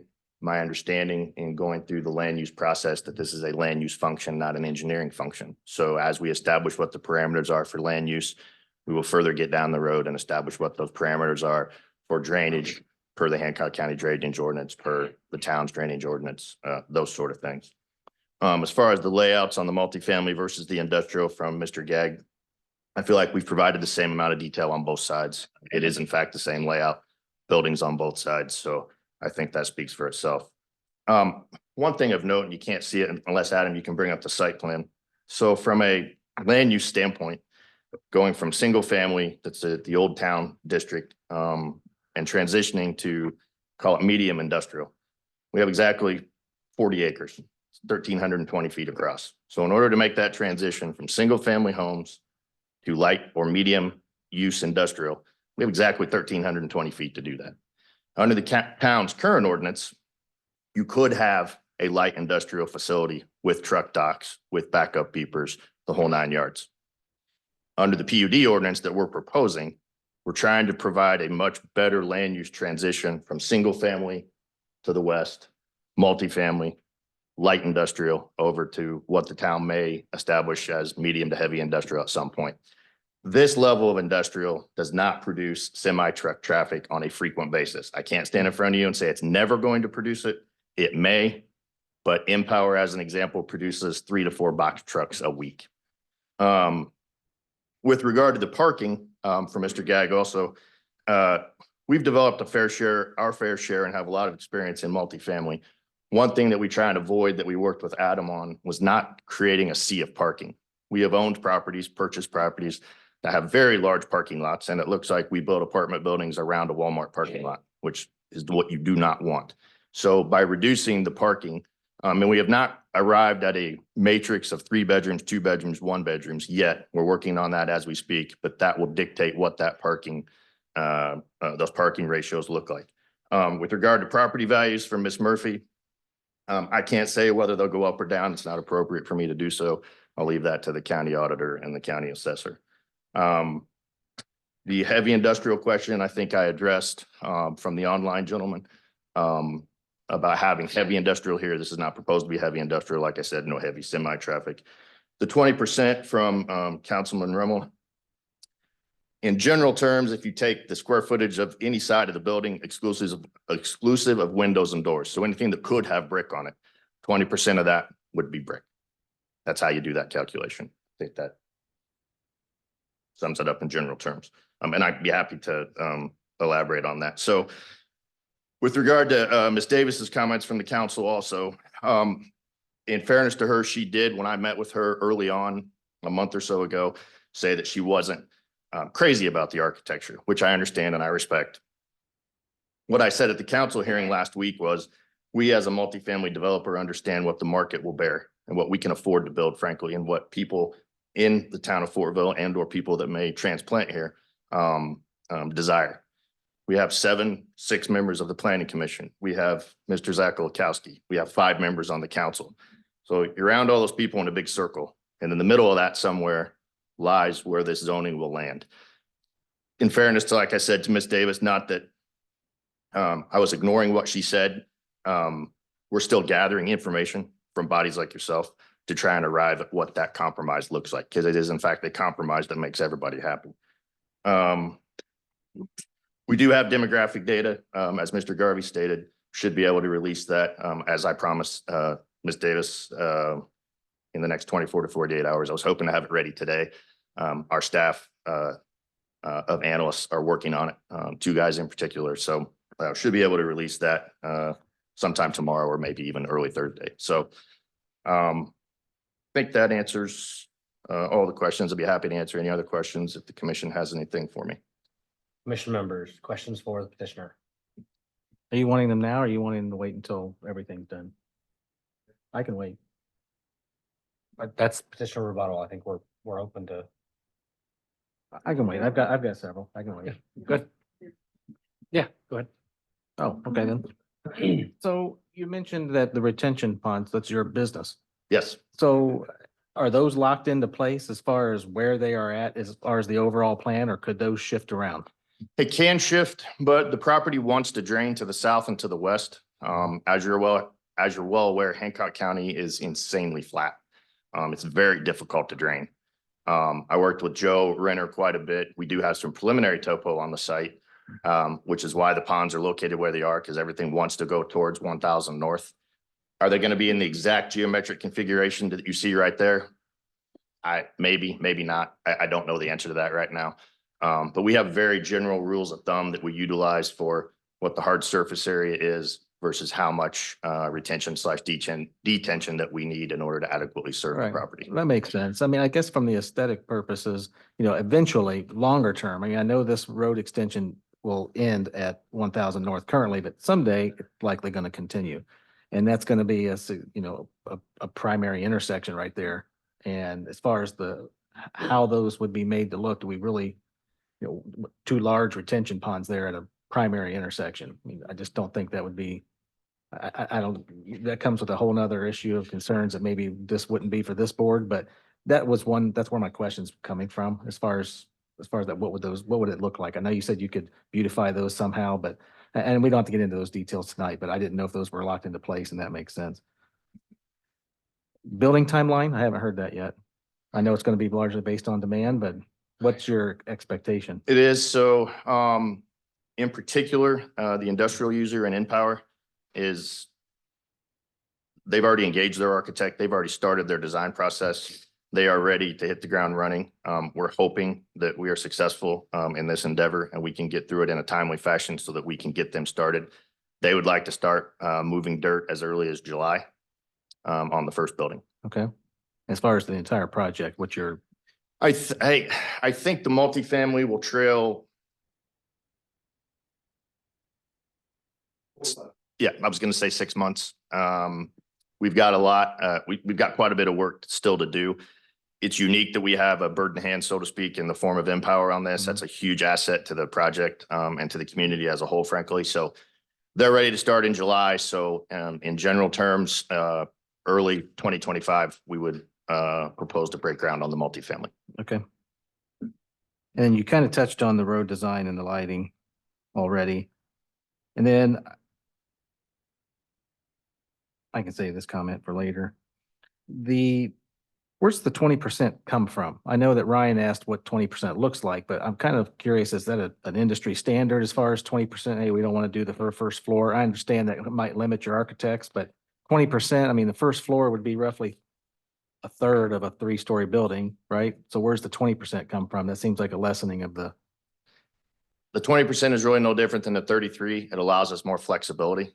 We do the whole first floor, that's roughly 33%. We're trying to allow ourselves some flexibility. As an example, and I think one of them, Michael or Brian touched on it, there's going to be a side of each of these buildings that is far less visible than the other sides. So to wrap them in brick all the way around on the side that no one sees, but a fraction of the time, is frankly a bit of a waste. We would rather put the architecture and the money into facades that people see and recognize on a daily basis. And it all does is allow us that flexibility. I understand. I understand. I would argue slightly kind of the way that this project is. I know it could look different, but on the residential side, I would argue that the majority of all 4 sides of those buildings are going to be highly visible based on their current orientation. Now, on the industrial side, the back sides obviously would be less so, but on the residential, that's going to be interesting. And I don't know if this body has seen enough of what that would look like yet to know to provide proper guidance on the residential. I understand the industrial, you've got a pretty good idea what that's already going to be. Mhm. So that was my last comment as far as that go. I'll reserve this other one for later. Yeah, go ahead. We're in rebuttal phase. Well, I just wanted to say that a couple other things is that as Adam started out this presentation with, we don't have a whole lot of, examples in town for these PUDs. Now, I believe PUDs is 100% the right way to go on this. And I'm comfortable with that. We've done it in the past, albeit more on the residential side, but I do believe it absolutely gives us more abilities and flexibility up front, but that's why it's vitally important that it gets locked in and done right up front.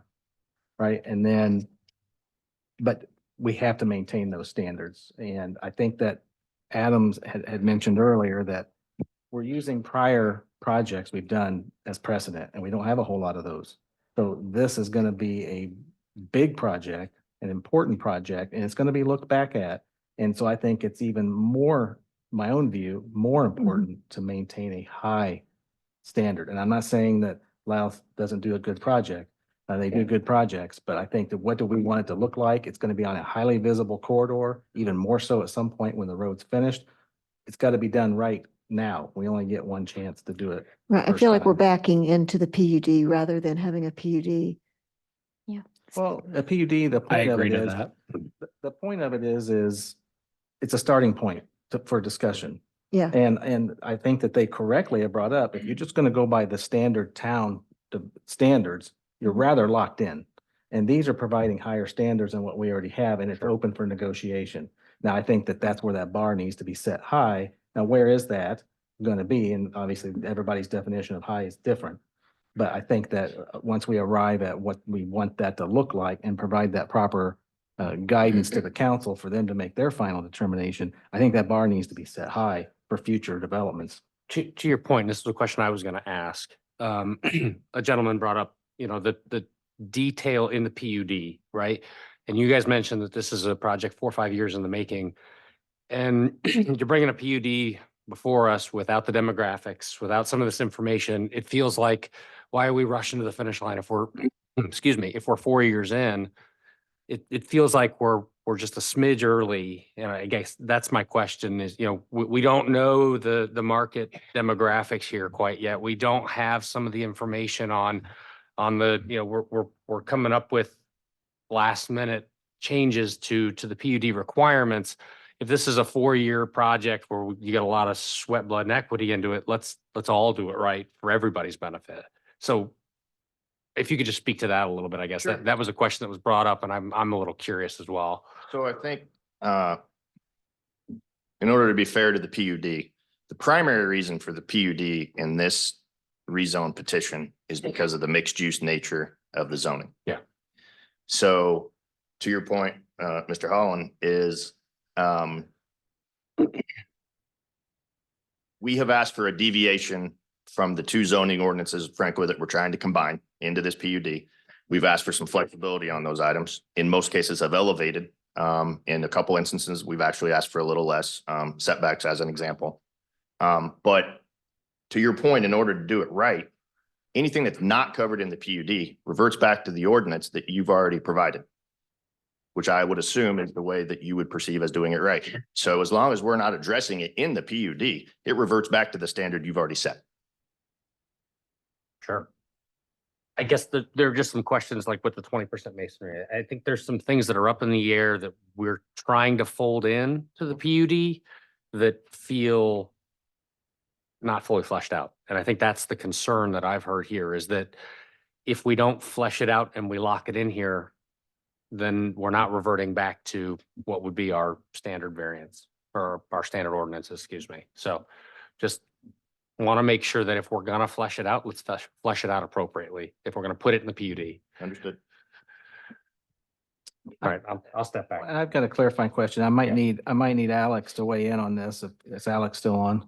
I'm assuming he is. I can't see up there. As far as the role of this body, we've just seen what is, I think, Mr. House said, kind of what it could look like. We haven't seen what your actual proposal is, and I know a member of the public has stated the same. So, Alex, how far does the Plan Commission take that responsibility, and do we want to see what the architects come up with? Or are we to say, okay, we are fine with these PUD developments and we leave that to the council? So you can take it as far as you want. You're a recommending body. Ultimately, the town council will approve or not the PUD ordinance. Typically, the way that the Plan Commission and the council down the road, when we get to that part of the process, would implement the types of changes or get the type of information that you're talking about now, is to ask for it to be put in the PUD ordinance, to flesh that out, to provide more details or more specific parameters, to make you more comfortable in what the multifamily components or the light industrial components, the roads, connectivity, landscaping, so forth, what those are going to contain. Now, there is, of course, and Adam referenced this and we've talked about it, there's still site plan approval that is down the way. And, that's where the more detailed architectural renderings and so forth come in. But within the framework of the PUD ordinance, requiring more specifics to it with proposed renderings, something short of the full architectural plans that can make you comfortable that what they come back with in the site development plan stage down the road is going to be a product that the town is going to be comfortable with. That's certainly appropriate. So the plan commission could, I guess the question is more based in, I appreciate your explanation, Alex. It's more based in this commission's tasked with making a favorable recommendation, an unfavorable or no recommendation. And that doesn't leave a whole lot, just in that definition, it doesn't leave a lot of room for, we want to see more before we give any recommendation. Or would it automatically just fall to no recommendation? Can we continue? Right. Yeah. You Well, can you could also- continue. If we wanted to make an unfavorable recommendation, we can just tell them to come back once they've hashed it out. I would say instead of doing that, you would continue it and request more information without getting into the weeds. Once you start making an unfavorable recommendation, that kicks the process to the town council and that takes the plan commission out of it. Or, I mean, the council could put it back in your lap. My recommendation is, based on the discussion, if the commission wants to see more details and have some more explanation of what the different aspects of this project are going to look like, and modify the proposed PUD ordinance to contain those specifics, I would say you continue this and have them come back. Thanks, Alex. Thank you. Any other questions for the petitioner at this time? I have a couple of questions, and I have one also for Alex based off what the petitioner had mentioned. So earlier it was said that in a TIF district, this is to inform other questions. So that in a TIF district that you can carve out essentially pieces of funds through economic development of some kind for schools, for things like that. In my history, that was always done at the development of the TIF district itself, not after the TIF district was implemented. Is that the case in Indiana? No, Hancock County is now doing that on a regular basis, and that's in TIF districts that have been established. They work with Greg Garitas, county's economic advisor for TIF, and it's done through economic development agreements. From the standpoint of the developer, it really doesn't matter, because the TIF's the TIF, and if there are incentives, they're in the incentives. It matters to the community. If you want to allocate more money for what have you, then that process can work. Now, I'm not your counsel, Alex is, but it can be done even though the TIF is already established. The reason why, part of the reason I'm asking is at 208 units to 225 units, depending on where we're at, right? If you average 2.5 people plus or minus to each house, that's going to increase our population in town from 400 to 500 residents potentially or more. That's roughly 10% of our population. And we average about 1 police officer, including the chief, for every 200 residents. So that's going to be an additional 200 police staff that we're not going to be able to employ because those tax dollars are going to the TIF district. And that's very concerning for me. I'm not against residential development, but a development this size that could impact the town impacts us more than just based off of landscaping and architecture and everything else. And that's a very concerning piece for me. So that's why I bring that question back up. The other thing is you have a development in Greenfield, Bluestone, right? 208 units on about 20 acres today, according to the county tax records. And then you also have with that, but it's a mixed use multifamily, it looks like, with townhomes. Is that correct? No. No? Okay. It's just apartments just like these, just older and different. Okay. But the county records made it look like there were townhomes on it. So I mean, I would like to see a landscape plan definitely for this, especially on the industrial side, because this is gonna become a main thoroughfare for town. Are we set to have this as the standard apartments, or do we have room to ask for townhomes or even a site layout that is different than what you had up on the screen earlier, Adam? I'm thinking like a courtyard where the parking lots are in the middle and shielded from any street. So that way the parking lots are all behind the buildings.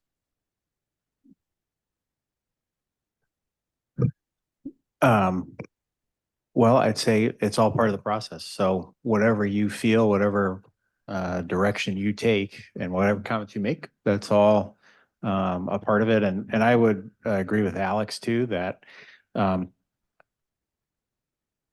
my observation of the discussion, the one thing that there seems to be a lot of consensus on is the architecture and whether or not it's been fleshed out enough.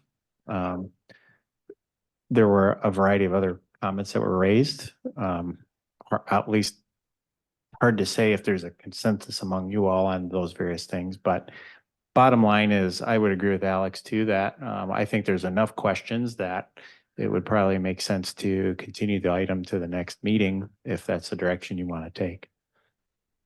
While If we're I could, let me jump in here because this TIF question keeps coming up, and I want the commission to, and the public for what it's worth, to have a better understanding of the role of TIF here. So first of all, as the commission knows, TIF, redevelopment commission, and a town council function. And there's the economic development commission and some others, but it is not a plan commission function. What is that doesn't mean that you can't look at the development and does this development make sense for the TIF district? From what I've seen, and we've had as part of the presentation, this portion of the South Madison extension fits pretty well within what the South Madison TIF district master plan, I'm sure I don't have that name correct, what it contemplated. So not too long ago, the town council and the RDC looked at how they thought that this part of the town would develop and whether or not it would make sense to have TIF over part of that area. And they deemed that it did warrant that. And so we've got a TIF district. So I think it's consistent with the general anticipated development that the council and the RDC had in mind for this area. With respect to the public safety and the increase of residents in the town, legitimate concerns, again, something that the RDC and the council considered years ago.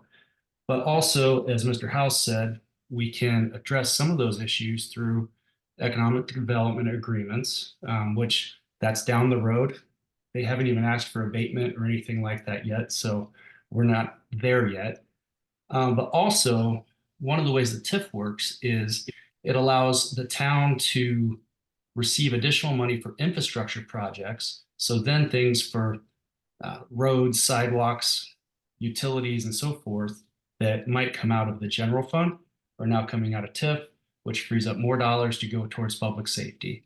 TIF dollars can also be used with some restrictions towards public safety matters. So TIF really isn't the issue tonight. I think it is more what this development will look like and how it fits within the community.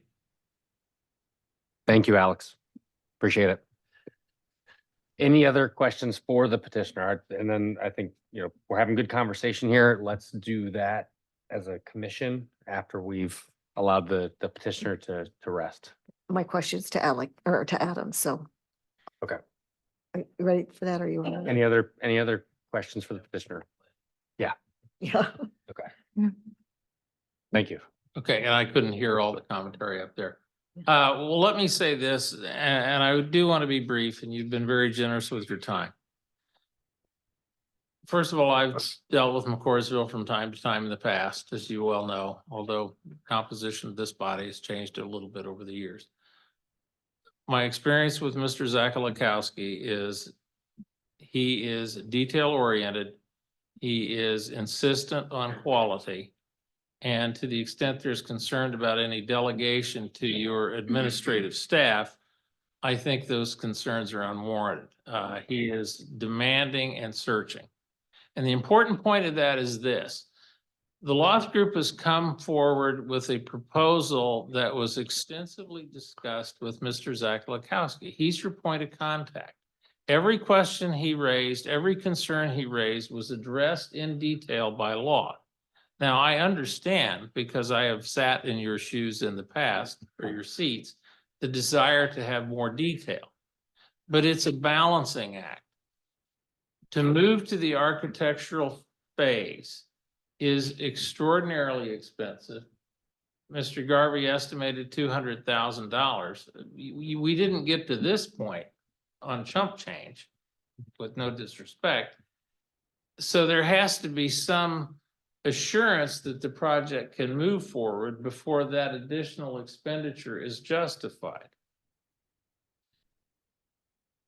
The other point I want to make is this, is that while certainly Lauth will do what it has continued to do, and that is respond to your questions as best it can, if we can find a way to at least move forward. I didn't hear anybody who had any real concerns about the light industrial park. There is a live one here, and that's Empire. And they want to get going as soon as July, moving dirt, I believe. If there's any way we can move forward with that aspect, that would be beyond greatly appreciated. The only thing I'll say is, I've represented all kinds of developers and all kinds of projects, some here, many elsewhere. Not every question is answered at this stage, but the point of development here is above and beyond what you would normally see. And I appreciated at the last meeting before the town council that Mr. Intermill said, a PUD does give you more control. As Ryan said, we are going beyond the basic requirements of your ordinance. It's not a question of not limited to. There is a limit. It's either in the PUD or it resorts to your ordinance. And I would hope and trust that you are satisfied with the current requirements of your ordinance. But we go beyond no vinyl siding, more architectural materials and variety and so on. So I think this is a project that bears further pursuit, should go forward. We have a positive staff report, and to keep the process moving, I would respectfully request a positive recommendation to the town council. And in the meantime, we'll happily provide additional information as fast as it can come forward to whomever you direct. Thank you. Thank you very much. Very much appreciated. All right. Now that we have passed the petitioner rebuttal stage, I would, do you have any questions for Adam? I just have Sorry. one clarification question. When you mentioned that there were a few points that the Lauth Group was asking changes for, and one was like the 204 versus the 225. One of them you mentioned was fewer buildings, but more units in each. So when you said fewer buildings, is that what is represented on this site? No. What they would potentially like is to have up to 225 units in potentially less units within the same layout of the project. So it's going to be less than 7 buildings, but we don't potentially. know what that number is. I'm just Right. curious. I mean, if we've got 7 buildings shown, it could be 3 buildings and 2 buildings or whatever. We don't know what that ratio is. Correct. Okay. So what I'd like to do now is I'd like to request a motion from the commission for positive recommendation, no recommendation, or unfavorable recommendation for where's my for case number RZ 01/2024, Mercer Lauth PUD rezone, or a continuation. I would like a second to that motion, and then we can discuss amongst the commission. We can open thoughts up, but let's get a motion on file, and then we can discuss. So I'm looking for a positive, an unfavorable, no recommendation, or a continuation. I'll make a motion to continue case number RZ 2024-9737, Mercho Louth PUD. Second. All right, got a seconded. Any commentary, conversation on the topic? I have some comments. I mean, I don't think that anyone that I've spoken to so far hasn't necessarily said that they don't want what we're doing, but I can say that I don't like the way this was presented. And I'm not necessarily pointing fingers at anyone else, but I'm getting, things about conditional recommendations, additional requests that aren't in the PUD, things like that. I know that Ms. Davis in the back has said she's had some questions and things like that have come up. So this is coming to us a lot with, well, let's try to do this and then we can defer to Adam for the rest of it. But it's kind of not how I feel comfortable as a recommending body, just saying, well, this is kind of okay, and then we'll pass this on for the rest of it. So I don't want it to think that I don't like the idea in general. I do. I think it's good for the town. But if you're going to ask for a PUD, I really think I need to see what exactly you're asking for and not just we want some flexibility. That's not what I'm looking to see here. And as far as to what Mr. House, is that your name? Yeah. Okay. As far as to what you said about, moving forward on one half and not the other, I'm not certain. You would have to ask about moving forward with 2 PUDs, but it does seem that there doesn't seem to be nearly as much concern about the industrial side as there does the residential side. So I think if you wanted to inquire about splitting those resources, that may be something you want to do, because I don't necessarily have nearly as many questions or concerns about the details on the industrial side as I do on the residential side. I mean, I tend to agree that I think there's a lot of questions, and more questions came before us tonight, right? There were conditions that were going to be put on this, and then we had a second set of conditions. It feels like it's not, we've got demographics that we're waiting on. I'd like to just see, I fully understand you've got your market analysis and you can only build what the market will bear.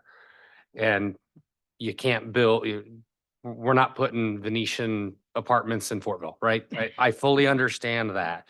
I think there's just some concern over what we're seeing. And I think it would be good to spend a little bit of time here, what is being told by this group, and then bring More clarification. Yeah, bring clarification to us, and then bring us your best and final. And then I think what you're hearing is a very positive, general overview of the project sounds positive.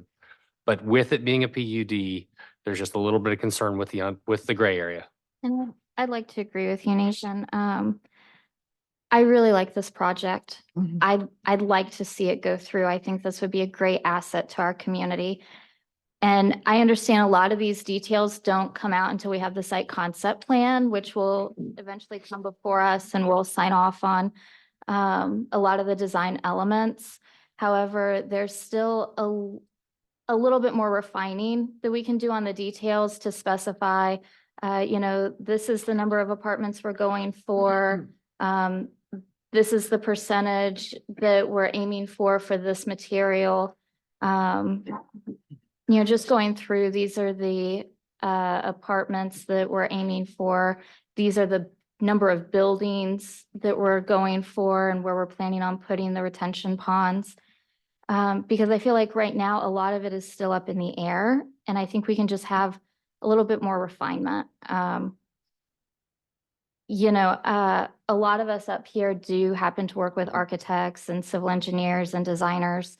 So we are familiar with the process personally, and we do appreciate where you're coming from. We do understand the costs.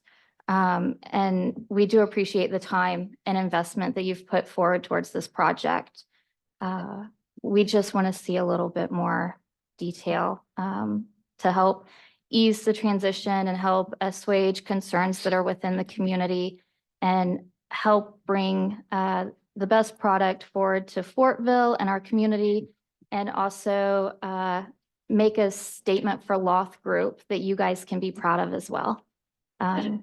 We've seen some of your signature projects, and we would like to be one of those.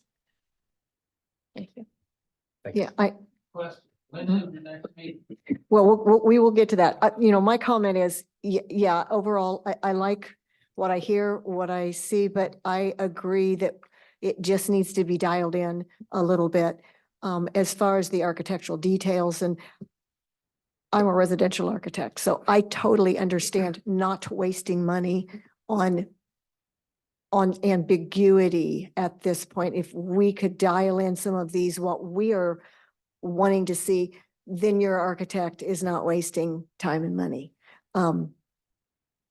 I think this is a big deal for Fortville, and we want to make sure that we do it right and not wish we had said something earlier. We're just looking for a small bit of a pause here to get it right. Any other comments, thoughts? I will just make one final comment when I'm looking at this layout and the way things are designed. The fact that we want to extend Madison Street all the way south, and we are going to be diverting things down there. And we do kind of, based on the way the TIF looks, we do want this to kind of be, a centerpiece for people who are kind of coming through the town. I would say it may, at least for, when it comes to what I'll be considering when I vote, I would say you do want to look at the parking situation on that, because the last thing I want is for people to be driving down this street and seeing giant dirty piles of snow on the parking lots facing that road when we have big snows. So that was kind of in the TIF plan, in the TIF master plan, those parking lots are away from that point of view on the street. So. Thank you, Jason. I do like the concept of that we're trying to go through here. I would like to definitely see more architectural aspects addressed that everybody else has shared up here today. But one of the biggest concerns that I'm still having is just the lack of community that apartments sometimes bring, especially when you go down that street and you just see parking lot after parking lot after parking lot. I would like to see, spaces that are going to be more, apartments that are more family friendly, 2-3 bedroom apartments, something that's going to get people to stay in Fortville and be part of the community more than single family or flats. I'm sorry, I misspoke, not single family, but single unit or flat apartments that maybe, somebody's in town for a year or two, and then now they've moved to Fishers because they bought a house and settled down, or they moved somewhere else. I'd like to see something that promotes community from a development perspective. Which I think we'll get some of that with the demographics. But Yeah. we also have to have a mixed use. I think there's an importance to not have the brain drain up front either, where you've got no room for growth. no room either for, way. right. Either right. bringing them in or keeping them. We talk a lot about with the single family residential, it seems like all the town wants to see are $400,000 or $500,000 homes. If we do that, we can't sustain the initial, we've got to have starter, you've got to have transitional, which I think the master plan does a good job of talking about. So it's a balancing act. I agree with you. But we've got to make sure we do a good job of both if we want to keep people growing up through the community.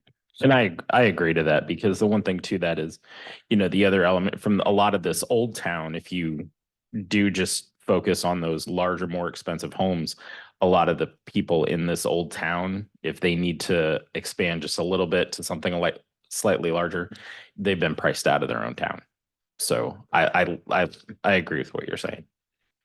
So to expedite this Yes. and not keep I would take the Lauth Group hanging and hanging, what can we do for them as far as time frame?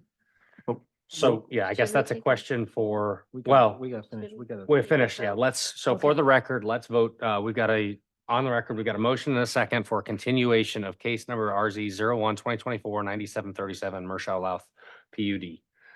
All in favor? Hi. Aye. Opposed? Abstain? All right, case is continued, was it 6-0? I guess to that point, to that question, So we've got to keep them, the next, moving. in the process, Alex, is there any, to keep this moving, do we wait till the next plan commission meeting, or can we do like we've done with the BZA and hold a special meeting? If those comments can be incorporated in time, I guess that's the other aspect Right. too, is to make sure that. Yeah, if you want to hold if you want to hold a special meeting, we need to announce the date and time of that tonight to not run afoul of the public notice requirements. okay? So the Now, question- if you wanted to, yeah. So I would say if you want to hold a special meeting, then let's decide on a date and time now and have that on the record, and then we'll reconvene then. Otherwise, it would be the regularly held meeting in April. With So- public notice requirements and things like that, you're talking about almost 2 weeks out anyway. At this point, what would be the harm in just pushing this to the 30 days? So that we're not like in another position of kind of ready, fire, aim. Well, it Well, also I- depends on, go ahead. I was gonna say, and Amanda, you may have been saying this, Lauth may need more time as well to yeah, regroup depend and on- put things together. They Yeah. may not want to come back in 2 weeks. They might want 4 weeks to talk with Adam and talk internally and so forth. Yeah, I'd recommend just continuing it Yeah, to to the the next next meeting. meeting in April. So the first meeting's been held, first reading, it would come back to us, and then it would go for a second reading to the town council after the April plan commission meeting. Correct, so in early May. So it'd be 1st of May. Okay. So should we spell out exactly what it is that we are looking to accomplish then at this? Obviously, we want to see more architectural features, flesh out this PUD. I mean, I think we give them pretty clear guidance through commentary. Okay. and They've been taking notes, and I'm confident they're gonna bring us their best in the Okay. final. oh, that's fine. No, that's fine. I just want to make sure that what our next steps are and that they're Yeah. going to be accomplished. Well, and I would also say,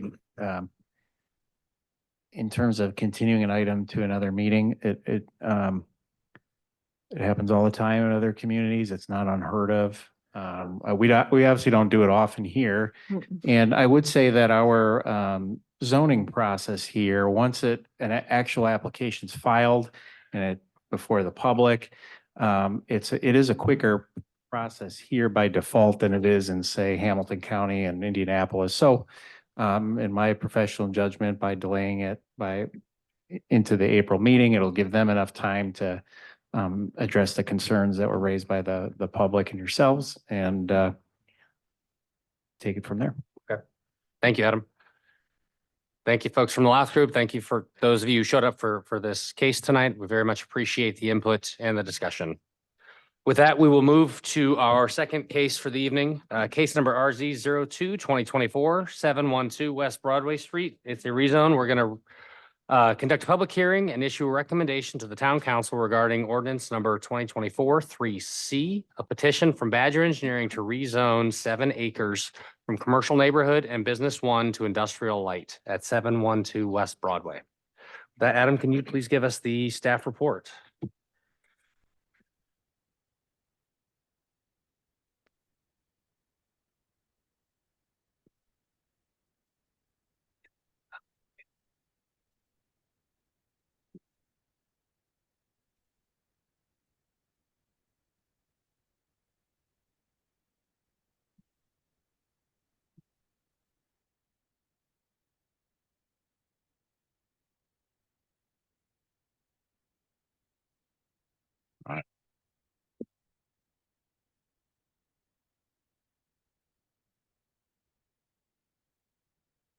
All right, so for this particular item, The owner of the property is TFG Properties LLC, and their petitioner is Chris Badger of Badger Engineering. The zoning on this property is commercial neighborhood CN and business -1, which is a grandfather designation. The property use, which I'll show you here momentarily, it's definitely a mix of things. Heavy commercial or truck repair. There's a commercial contractor's business. There's an agricultural farm field, and there's even a residential rental property. And it's about a 7-acre property. And of course, we'll show you some exhibits here momentarily. But for this particular case, code enforcement discovered that a remodel of an existing building was occurring without a permit, and the building was being remodeled for a heavy truck repair shop. And upon review of the zoning ordinance, it was discovered that truck service is not allowed in the CN zoning district. If the property is zoned industrial light and a special exception is acquired from the BZA, then the use could be allowed. So the owner would also like to have the ability to store semi trucks on the site and the adjacent property to the east. The owner, should be noted, is also seeking some variances from the BZA to allow for a gravel parking lot, no buffer yards, and a chain link fence with slats. Note the property is within the wellhead protection overlay, which prohibits truck service centers, but does allow auto repair facilities, provided that the floor is constructed of a material that forms an effective barrier to prevent fluids from migrating into the groundwater. And the applicant is proposing improvements to pave the front of the facility, add some landscaping, and add a walking path within right-of-way to be dedicated along the front of the project. So if we take a look at the aerial photo, you can see the area in question. It's outlined in red. Over to the east is property that is owned by Vernon Township. It's part of the trustees' property, and where the future township library would be located. And then off to the north is where Scooters is located, as well as Secure Tech Solutions. Moving along, you can see the oblique aerial that shows the two buildings that are there today, along with a truck repair that has been happening on the property. And if we take a look at the current photos of the site, you can see this is looking north onto Broadway. This is what you actually see more or less from Broadway itself. This was the facility where the heavy truck repair would be located, and where they did some of the work without a permit. And then here is what is in the south end of the project. Basically, they would work on heavy trucks like dump trucks, as you see in the photo. Kind of another photo of the property. So in terms of the zoning map, you can see here that that western parcel is CN, and then the eastern parcel is zone B-1. Here is the proposal that the applicant has in terms of putting some additional landscaping out in front, having gravel in the back of the facility. And then they'd like to have the ability to do heavy truck semi parking on this farm field over here, presumably with an expanded gravel lot at some point. In terms of the town council comments, again, just giving a summary. I certainly don't want to speak for the council, but it did go to them on March 18th, and some of the council members expressed concerns with the proposal, given that the owner has owned this property for about 10 years, and frankly, it has not been well maintained.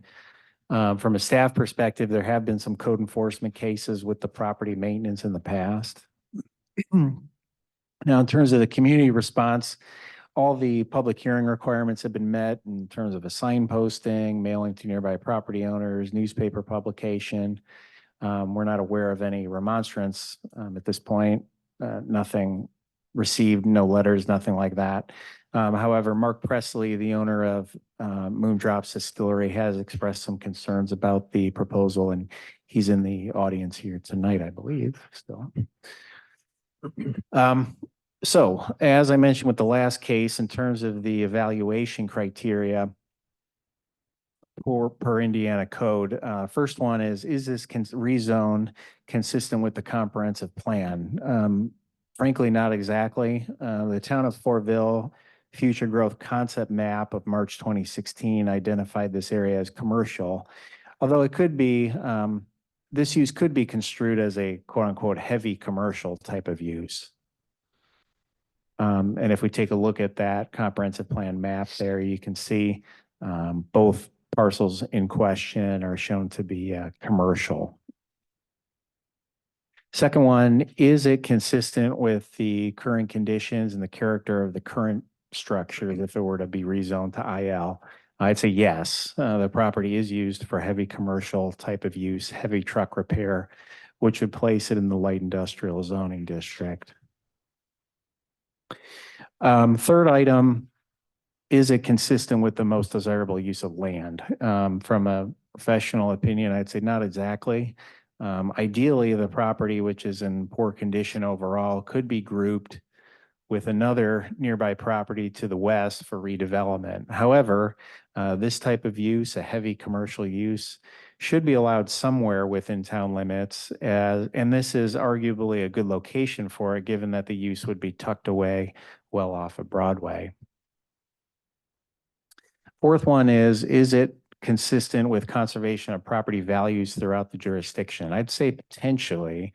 If the property is upgraded from its current condition and semi-truck parking is not allowed on the adjacent property, it may have a somewhat beneficial impact on surrounding properties. Conditions on the rezone could address those issues, which I'll mention momentarily. And the fifth one is it consistent with responsible growth and development? Again, possibly, provided reasonable regulations are put in place via conditions, it could cause a sorely needed improvements to be made and ensure that the property owner's desire to utilize the property are not at odds with surrounding properties. So with that, my recommendation would be that you grant a favorable recommendation to the council, subject to the following conditions. Number one, that no semi-truck parking, and by the way, these conditions can be put into the actual ordinance itself if council so chooses. So number one would be no semi-truck parking shall occur on the eastern parcel. Number two, within 6 months of rezone approval, due to the wellhead protection zone, the front yard dirt gravel area shall be paved, as well as the backyard up to the southern fence line as shown on the concept plan. An aqua swirl system shall be provided, and no trucks shall park south of the southern fence line. Number three, the front yard landscaping shown on the plan and public walking path shall be constructed within 1 year of rezone approval. And number four, the building shall be connected to town water and sewer. So with that, if you have any questions, I'd be happy to address those. And Mr. Badger, the owner's representative, is here as well. Thank you. 1 second, sir. I want to make sure that any questions for Adam are addressed. Or from the commission, excuse me, for Adam. Yes, I do. So, the buildings that are shown here on the site plan that we have, which I think is that one right there. So, I see they're already kind of carved up and it says one says office, the other says vehicle repair. Is that what these currently are being used as? Yes. Okay. Quick question for you, Adam. Who's responsible for ensuring that wellhead protection? Does that go to county drainage board? Is that, Wouldn't that be IDEM? or is that IDEM? Well, in some ways, it's a little bit of all. The wellhead protection zone is actually a formal zoning overlay within our zoning ordinance. So it's under your purview. Okay. And there is a map that we have that shows the wellhead protection zone, which was recently updated within the last year or so. And this property is within it. Okay. And Thus the reason for that aqua swirl condition, which would take some of the solvents out. I would say that those recommendations, that paving can be an HMA pavement. It doesn't have to be a rigid concrete pavement, that's all allowed. That's been verified that, because when we say paving, that could be, we want to make sure obviously that it's not non-permeable. So, Right. okay. Yes, any sort. At least I haven't Maybe we. recommended any specificity on that, as long as it's not gravel. All right, thank you. Any other questions for Adam? All right. Mr. Badger? Good evening. My name is Chris Badger and I'm with Badger Engineering and we're located at 9830 Michigan Road, Carmel, Indiana, Suite D. We stand here because I think Adam described it very well. The client was working on a building without a permit. And we have since submitted to the state and have a state permit. And we're waiting to get the final permit, but they wanted to have the zoning done prior to finalizing the permit to do construction on the building. I think Adam's done a great job of positioning us for light industrial. The only thing I kind of request is that not to put a covenant over the property that excludes trucks, because part of our requests are dealing with trucks. So I would have a variance and a special exception for trucks that you're not going to avoid in the zoning. So I don't see, I'd like to be able to put in there, if you want to put something in there, is maybe that no pavement or anything done on that farm field until we have a development plan approval. And that's kind of what I would like to form, that I don't think we have a problem paving all of it. It's just at this time, he's trying to decide what to do with the property. And until we know the zoning, I can't give him plans on what he can do. And if I'm going to be, he's got another truck facility, and that's why the trucking even came up. He has a property on 350, which is a trucking facility. And it's about comparable acreage, and about 7 acres, I think. And there aren't any complaints. There's not police runs. This is not an eyesore. If you had a chance to go by it, you could see it. But I just don't want to exclude that, because right now I'm in the process of giving him options of what to do with the new zoning. And it's kind of hard to say, oh, by the way, all the truck variances, the things, the special exception we've asked for, now they're going to be out because we're saying no trucks. So that's kind of where I'm asking if we can get the leniency to at least have a approved development plan. The other thing he's talking about is an aqua swirl, and an aqua swirl won't work with gravel pavement, too many fines. So we would have to pave that at some date if we didn't do anything else. I think he'd be willing to guarantee that we do some of the pavement, and then we could put it into a pipe and run it back and through an aqua swirl. So I understand the wellhead protection. At this time, we were just trying to do the front to, one, make it a prettier looking site, and to give it a little bit, well, he's willing to give the property for the new expansion to Broadway, as well as put in the path. So I don't know why he's waited this long, and maybe it's just because nothing has really happened on that property for over 20 years. I mean, I've been in the neighborhood for a long time. My father-in-law been here 36, 37 years. And so I've been coming to Fortville and Strauss for a long time. So I know the area. I understand what you're coming at. I've asked him to start cleaning up. And I think, Adam, if you had any reports, they've started to clean up some of that area in the back. Your picture's got to be about 2 or 3 days old. They're not very old at all. Right. So that's currently what you saw is either in the process of being cleaned up. So anything that is not for use of those 4 companies right now is going to be removed. So if there's water heaters, anything out there that's laying outside is going to be removed. Dead trees are going to be removed.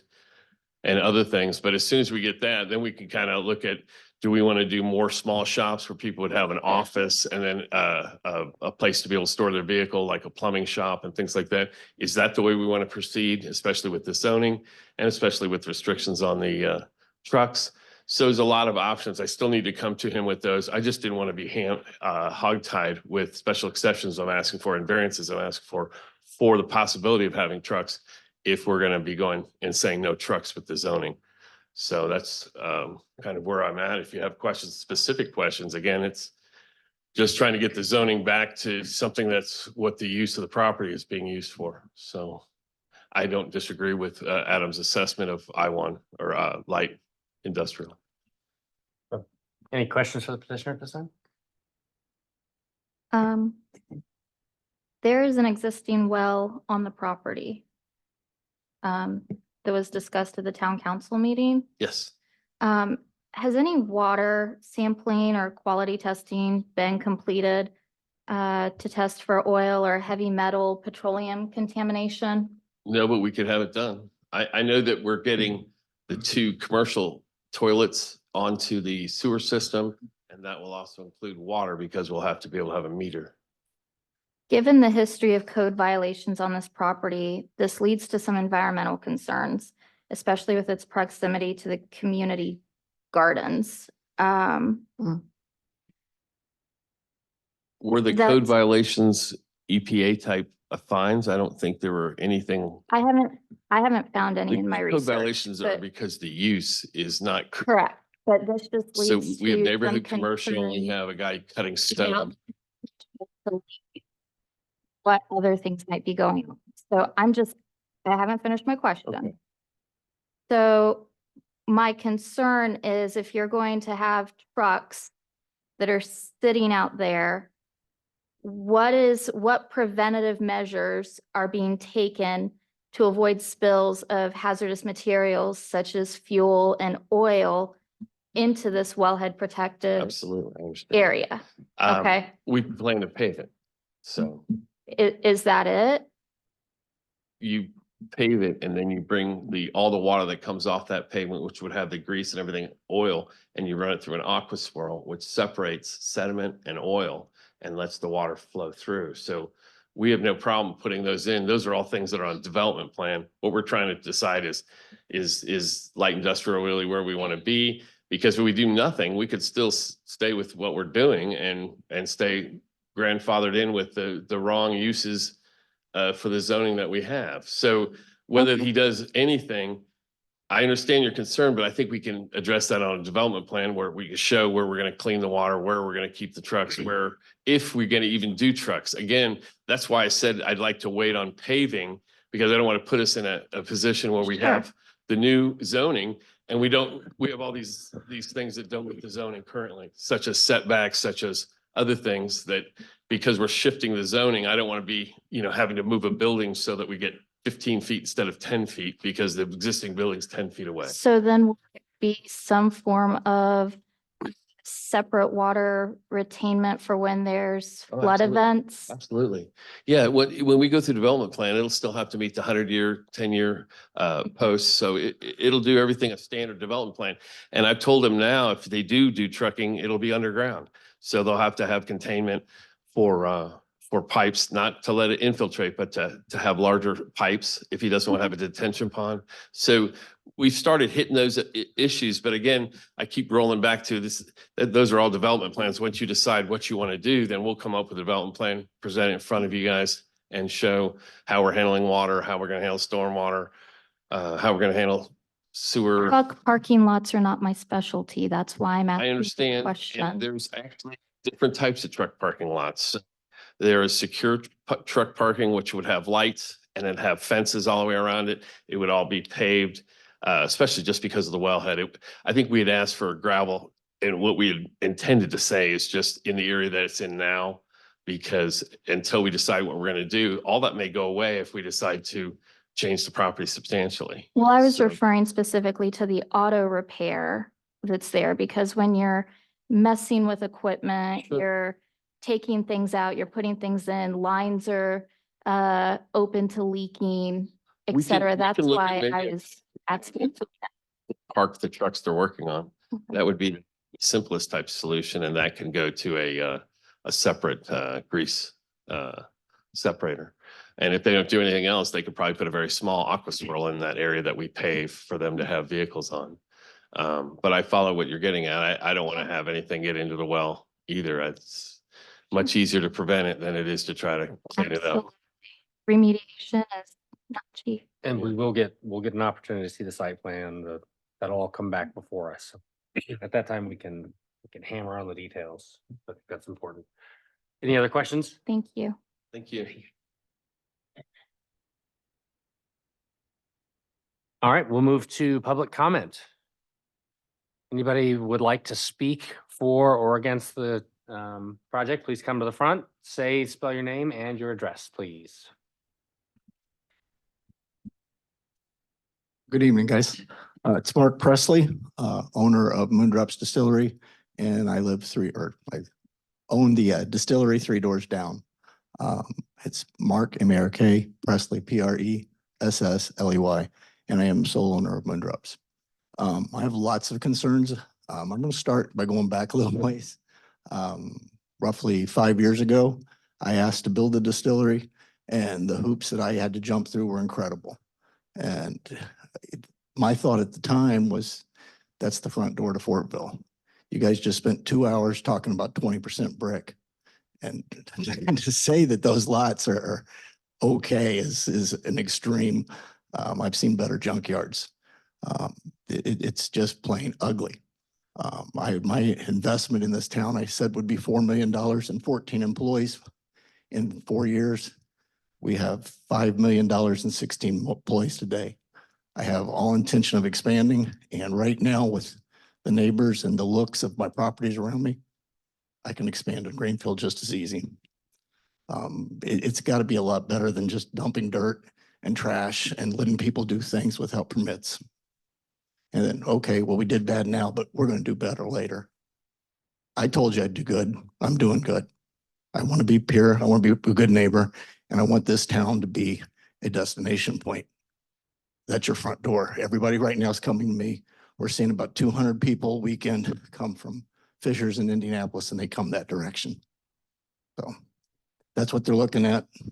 I want them to see better. Thanks. Thank you.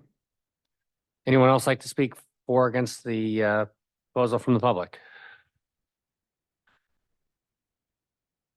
Looks like we had a few.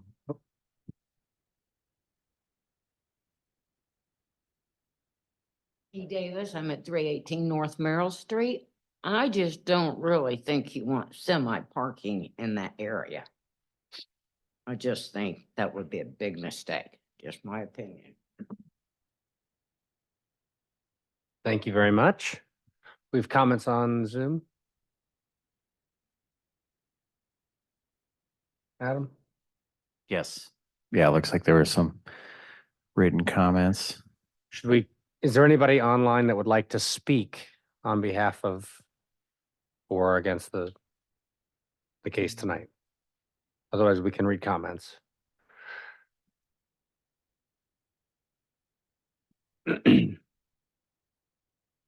All right, can you give us a quick rundown of Yeah, it says. comments and who provided them for us, please? All right. It says M, not the correct site for truck repair. If we're gonna read the comments into the record, we really need to know something better than M and have who these people are. I think I know who Mary Beth is, but.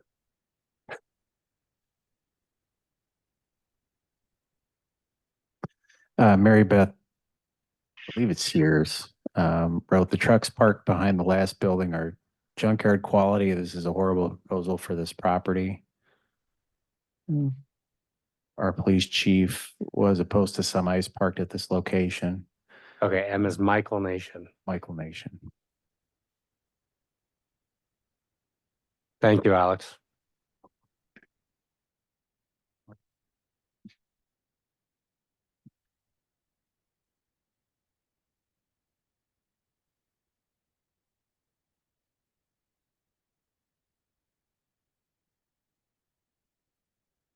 right, is that all the comments for Zoom? Any other public comment for or against the case tonight? Okay, we will move to government officials. We'll bring you back up after government officials and then we'll do rebuttal. Absolutely. Any government? No, absolutely. Any government officials want to speak for or against the case tonight? I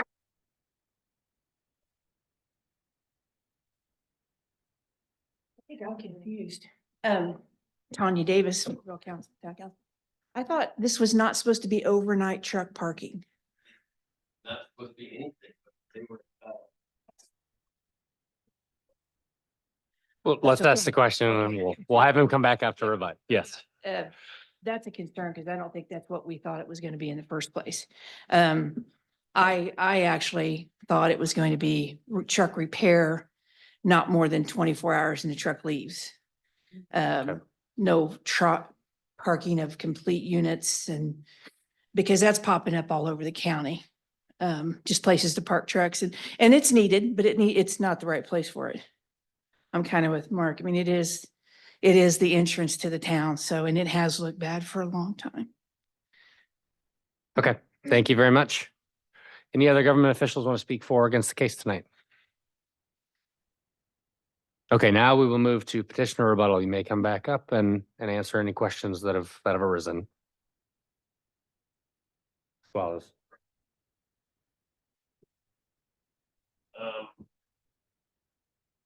I think we were trying to get this through so that we can not focus on trucks, but to get it to be what its use is. So the property right now is repairing trucks, cutting stone and some storage and some other things inside the building. But if there's a better use or a better zoning that you guys would rather see, I mean, I'd be happy to get all commercial.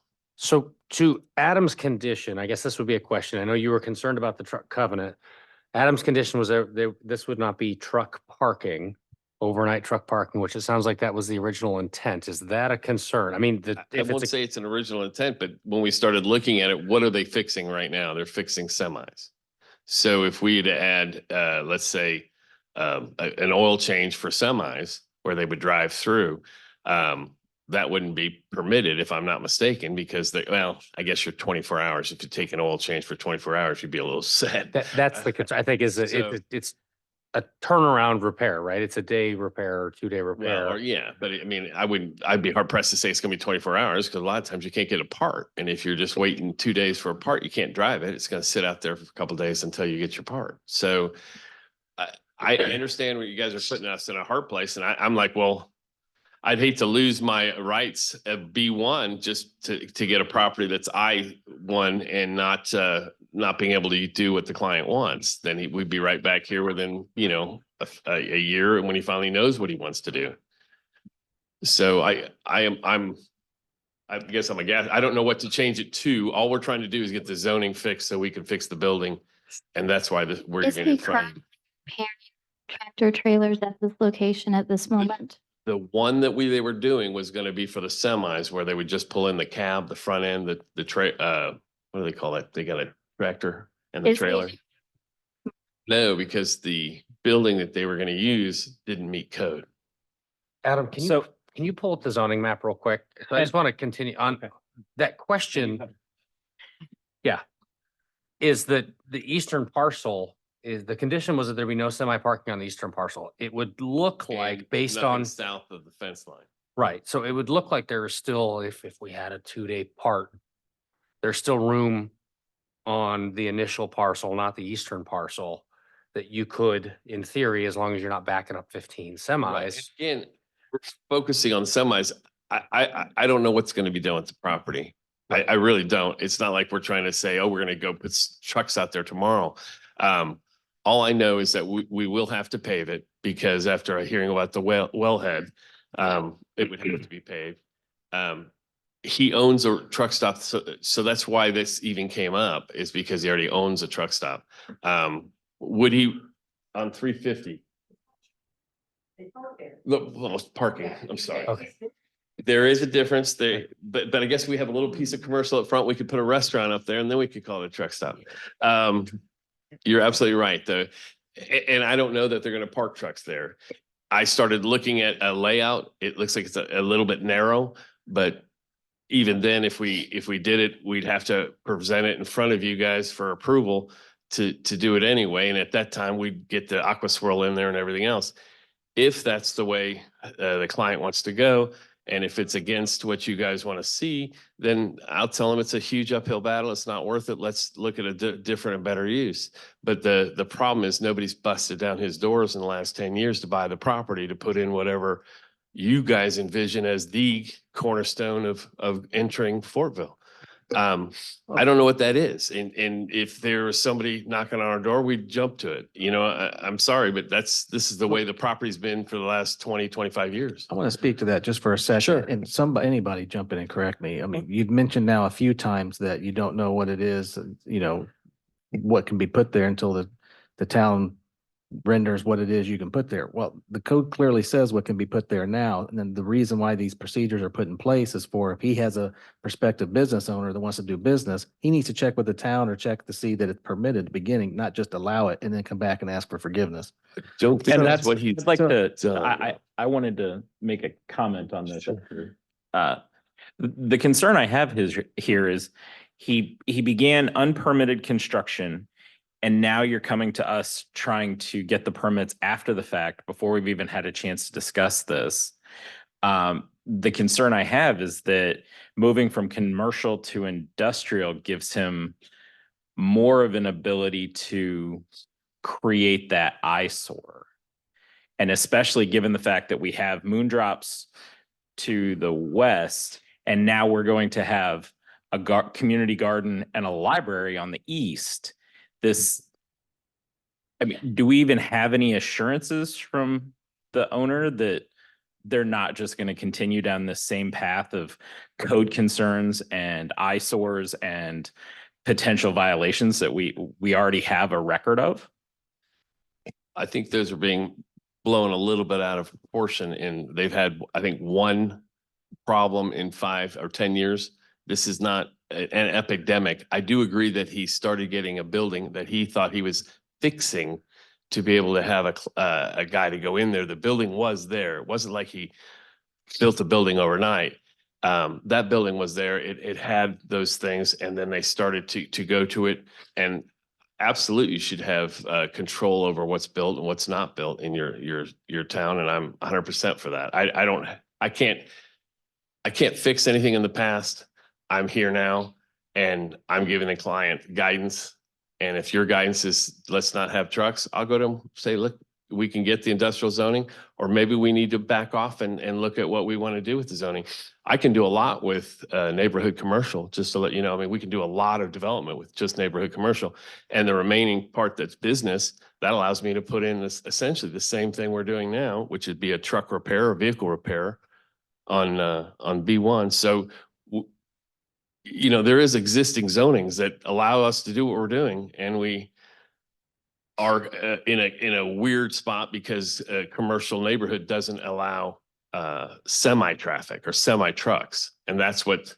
But it does allow, and you can check with Adam about that. It does allow the repair of vehicles in the commercial neighborhood. So it's not that he's doing something that's way outside it.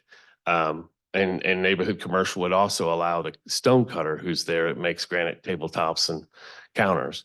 So it's not way outside zoning. It's that they went and did something that I agree with is wrong. They shouldn't have done it without permits. And some people are thinking they're repairing a building, and that's not the way it works. When you start changing things, it's a modification. It needs a permit.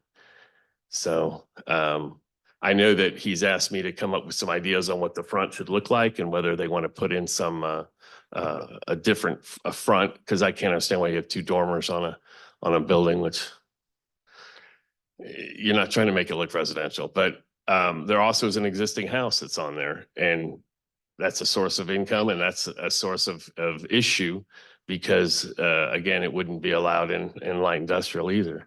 So it's going to be an issue of getting the zoning because there's just too many things on it. And no, we're not going to go plan development. Um, All right, any other questions for the petitioner at this time? Want to be respectful of everyone's time, yours included. You sat here all night with us, so, which I appreciate. Okay, no other questions? Any questions for Adam before we move to motion? Yes, I do have a question for Adam. In a master plan, what are these lots earmarked? I mean, are there CN now and B1? What is the comprehensive plan? The current comprehensive plan from 2016 shows it just as commercial. Can you tell more what commercial means? It's a huge. CN would fall under commercial, right? CN is that a subset of commercial? Yeah, both the current zoning of CN and B-1 are both consistent with that designation.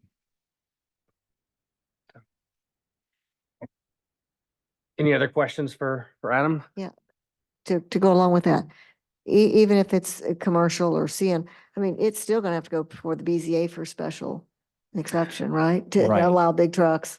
Right, so it is not allowed, what they're doing out there right now in terms of the truck repair and having all those trucks out there is not allowed by.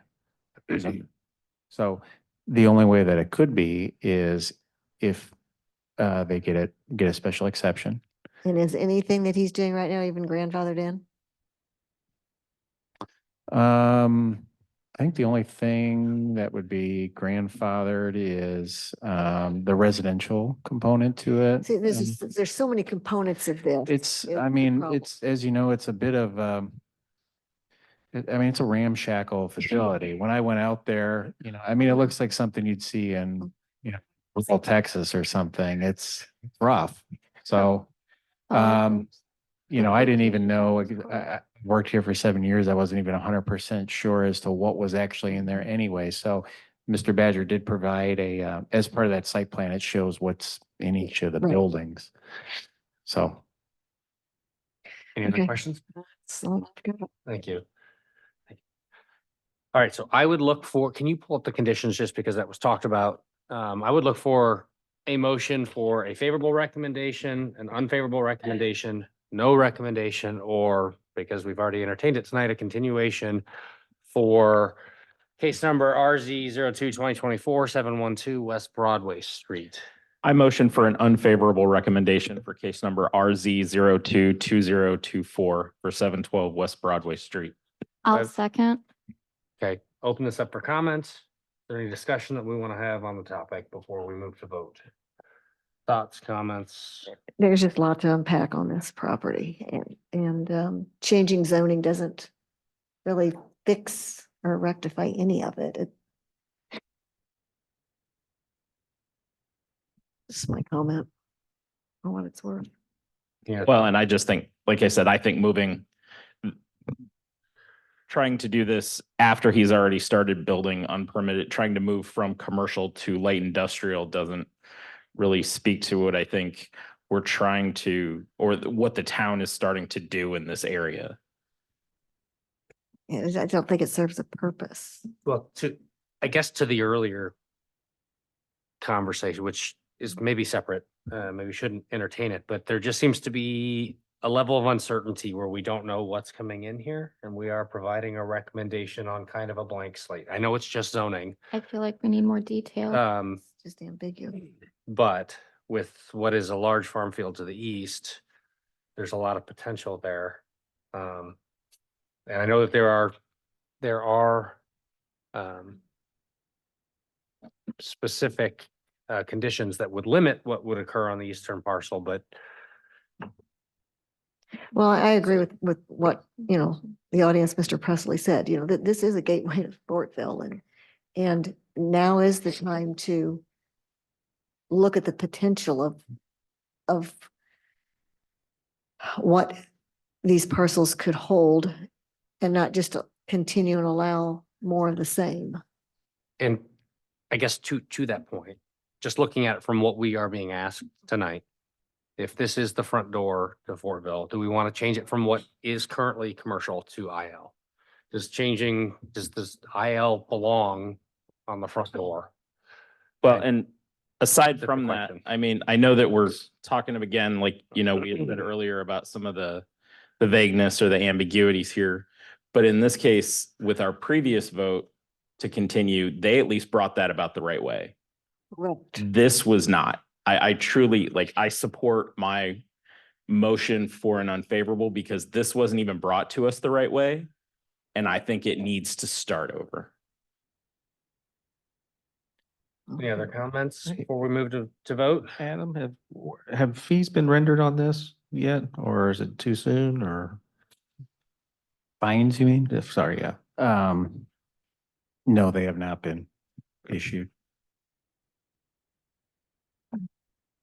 Any other comments before we move to motion or vote? I'm sorry.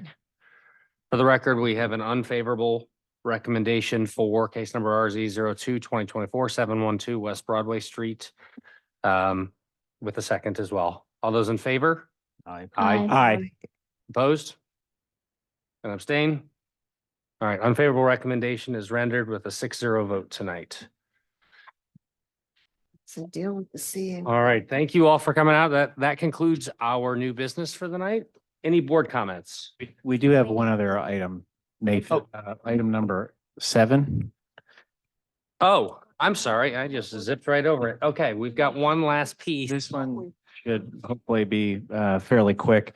I'll I let apologize. Yeah. I'll let Alex start off the discussion on this item. So as some of you may be aware, just from other meetings, the RDC moved forward with acquiring the property at 124 Staat Street. The old, I believe the granddaughter or somebody in the Ellis Ayers family used to live there. Then it was a mortuary, and the current owners were gonna open some sort of business, and that didn't go through. They looked to sell the property. Is situated so that it could provide public parking, much needed public parking in the downtown area. And so the RDC moved forward with that. We actually are set to close on the property this Thursday. But one of the things that we need to do to kind of tie up the loose ends is to bring this parcel into the economic development area for the downtown TIF district. And so the Plan Commission's role in that is to review the proposal and make sure that including this parcel in the TIF district and in the economic development area doesn't conflict with the comprehensive plan or what the contemplated uses would be for that parcel. So I believe you've got a resolution in front of you to speak to that, and either Adam or I could answer any other questions you may have. And just to play out the process from the Plan Commission, it goes to the Town Council for their consideration at their meeting next week. And then the RDC will have a public hearing at their next meeting. And then if that all goes well, they'll issue a confirmatory resolution and the process will be done.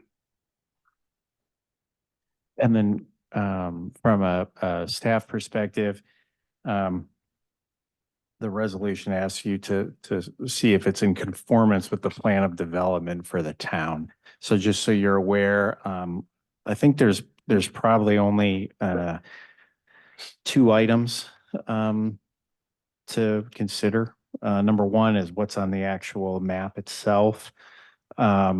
That 2016 comprehensive plan map technically shows those parcels as residential, but they are adjacent to commercial areas.